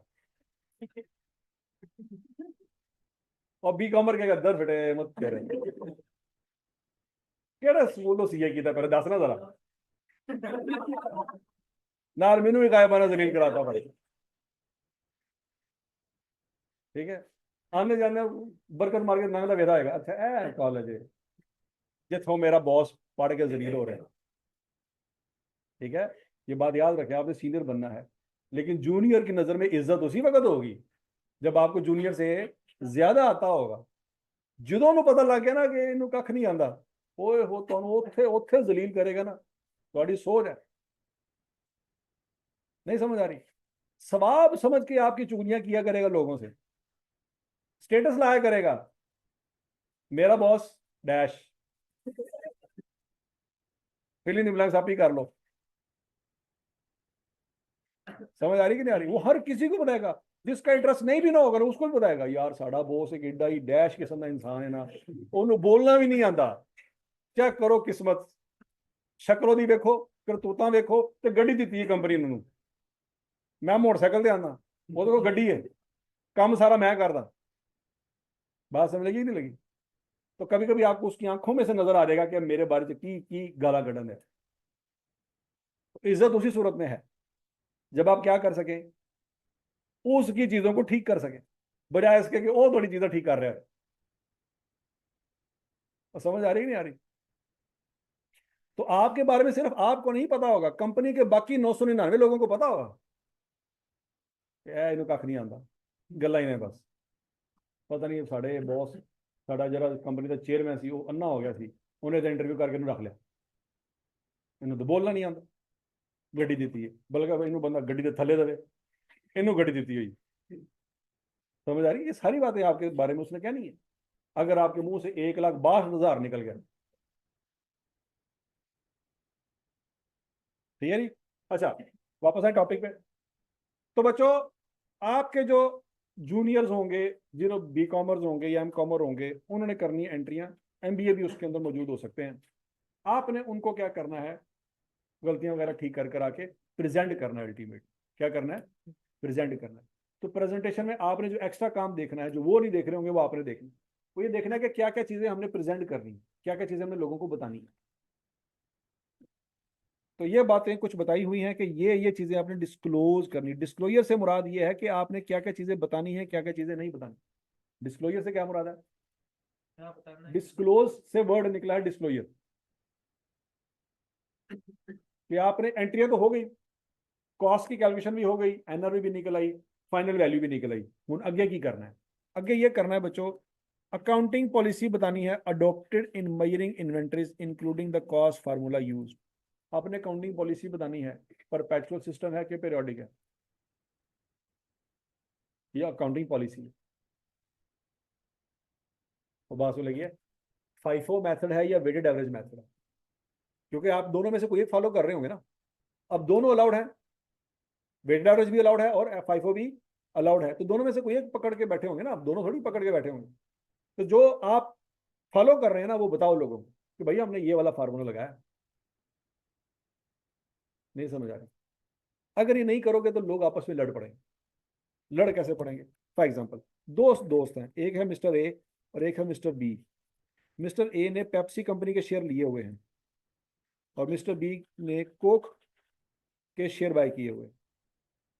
ठीक हो गया? मिस्टर ए की कंपनी, जो पेप्सी कंपनी है, उसकी इन्वेंट्री की वैल्यू आ रही है फर्ज करो 2 बिलियन। कितनी आ रही है? 2 बिलियन।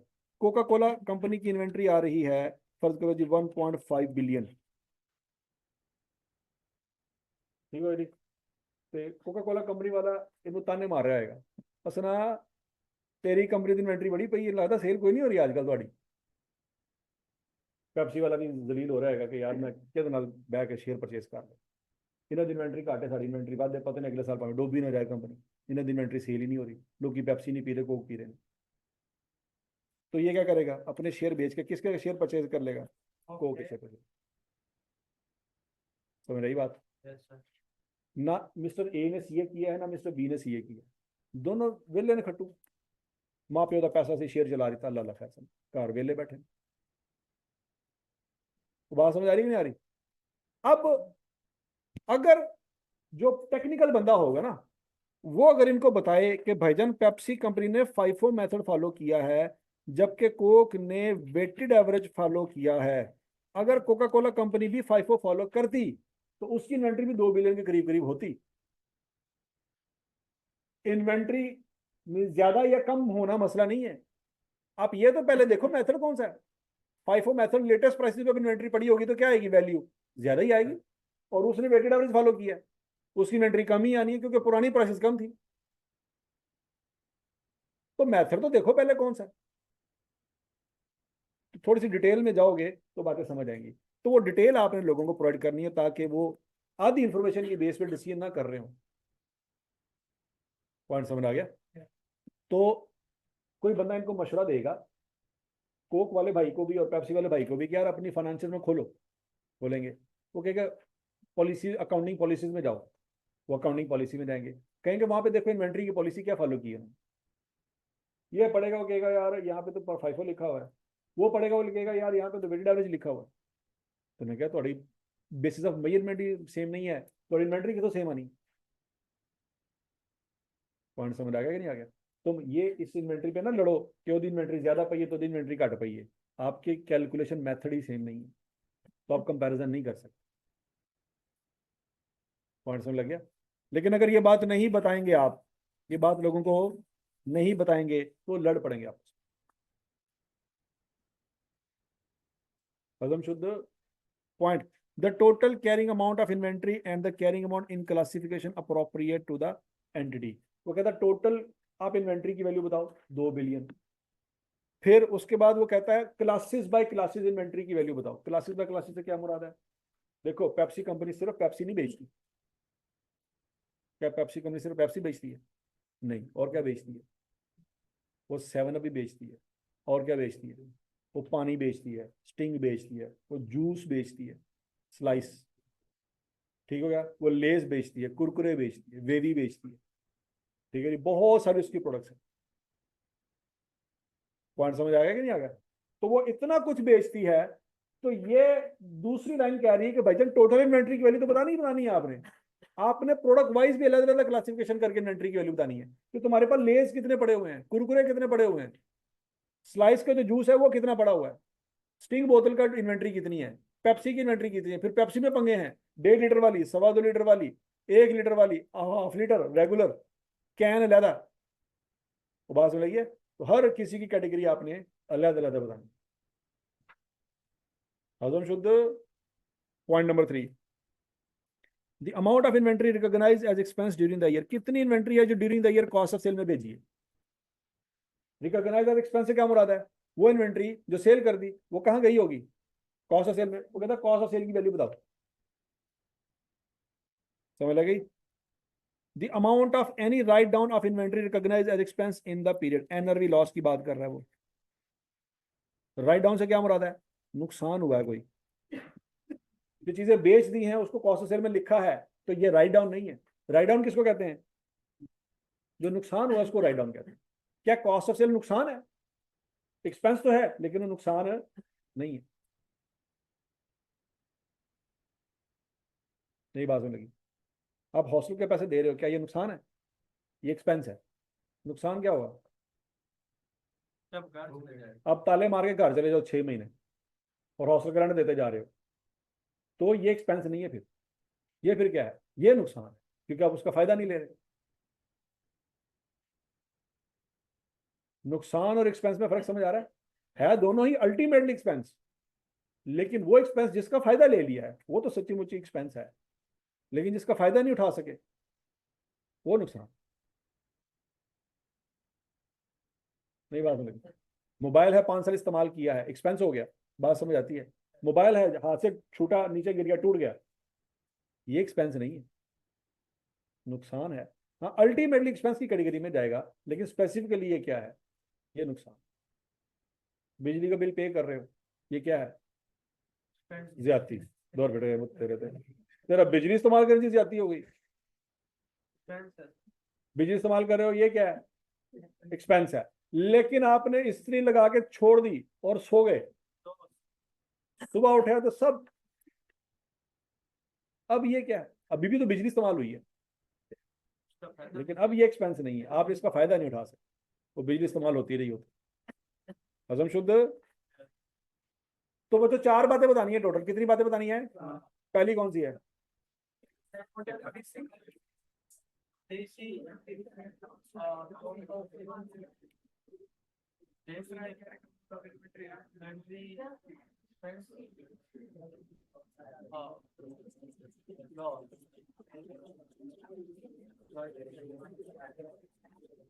हाँ नहीं बच्चों, उसकी एग्जांपल देखते हैं जरा। ये पहली बात के बारे में उसने पहली लाइन लिखी हुई समझाने के लिए, ये ऐसे लिखा रहेगा बच्चों, notes to the financial statement. याद है फाइनेंशियल के कंपोनेंट कितने थे, 5 होते हैं, कौन कौन से, statement of comprehensive income, statement of financial position, statement of change equity, statement of cash flow. ये 5वां पॉइंट है, कंपोनेंट है फाइनेंशियल स्टेटमेंट का, notes to the financial statement. उसमें जाके 4 बातें आपने लिखनी है, उसने तरीका भी बताया कैसे लिखनी है। सबसे पहली लाइन में देखो क्या लिखा हुआ है, अकाउंटिंग पॉलिसी बतानी है। पहली लाइन पढ़ लो और यहाँ पे देख लो, अकाउंटिंग पॉलिसी में अंग्रेजी का लिखनी है। वो कहता है inventories are measured at lower of cost and NRV, cost is measured by using weighted average formula. ये है पॉलिसी कि भाई इन्वेंट्री को मेजर करे लोअर ऑफ कॉस्ट एनआरवी पे, और कॉस्ट कैसे निकाली है, वेटेड एवरेज के फार्मूले से निकाली। पहला पॉइंट समझ आ गया, ऐसे लिखना। दूसरा पॉइंट उसने क्या मांगा था, the total carrying amount of inventory and the carrying amount in classification appropriate to the entity। Entity को जो appropriate classification समझ आती है उसके हिसाब से कर ले। पेप्सी, 7 अप, स्प्राइट, ठीक हो गया जी, स्टिंग, स्लाइस, लेज, कुरकुरे, ऐसे करनी ऐसे कर ले, ठीक है। कोई कंपनी कहती नहीं जी हम तो ऐसे नहीं करेंगे, हम तो करेंगे raw material, work in process और फिनिश गुड्स, वैसे कर ले। रॉ मटेरियल समझ आ रहा है बच्चों? आलू क्या है और लेस क्या है, और जो चीज बीच में है वो वर्क इन प्रोग्रेस। ना उसको आलू कह सकते हैं, ना उसको लेस कह सकते हैं।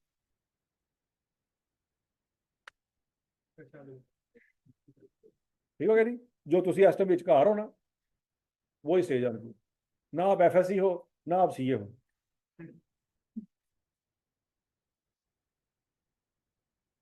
ये दोनों बातें समझ आ गई हैं। अब तीसरी बात उसने क्या पूछी है बच्चों? तीसरी बात क्या लिखी हुई है कि कितनी inventory during the year cost of sale में डाली है, वो लिखा हुआ inventory sold and recognised as expense 2,88,000। ये तीसरी बात है। समझ आ गई कैसे लिखना है? चौथी बात, ये चौथी बात है बच्चों। Amount of write down to NRV recognised as expense कितनी है जी? 400। ये पहला पॉइंट, ये दूसरा पॉइंट, ये तीसरा पॉइंट, और ये चौथा। ये 4 पॉइंट उसने लिख के दिखा दिए भाईजान, ऐसे लिखने। हजम शुद्ध। चलो जी, हौसला हौसला। ये बच्चों एग्जांपल नंबर 14 है, ये आपने घर जाके करनी है, आपका होमवर्क है। 13 भी, 13 हो नहीं गई?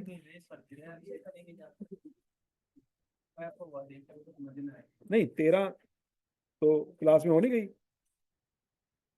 चलो उसका स्टॉक कार्ड घर जाके बना लेना, FIFO वाला बन जाएगा, कोई मसला नहीं है। ठीक है जी, कल हमें नया टॉपिक शुरू करना है, पीरियोडिक वर्सेस परपेचुअल। ठीक है जी, ओके जी बच्चों, थैंक यू।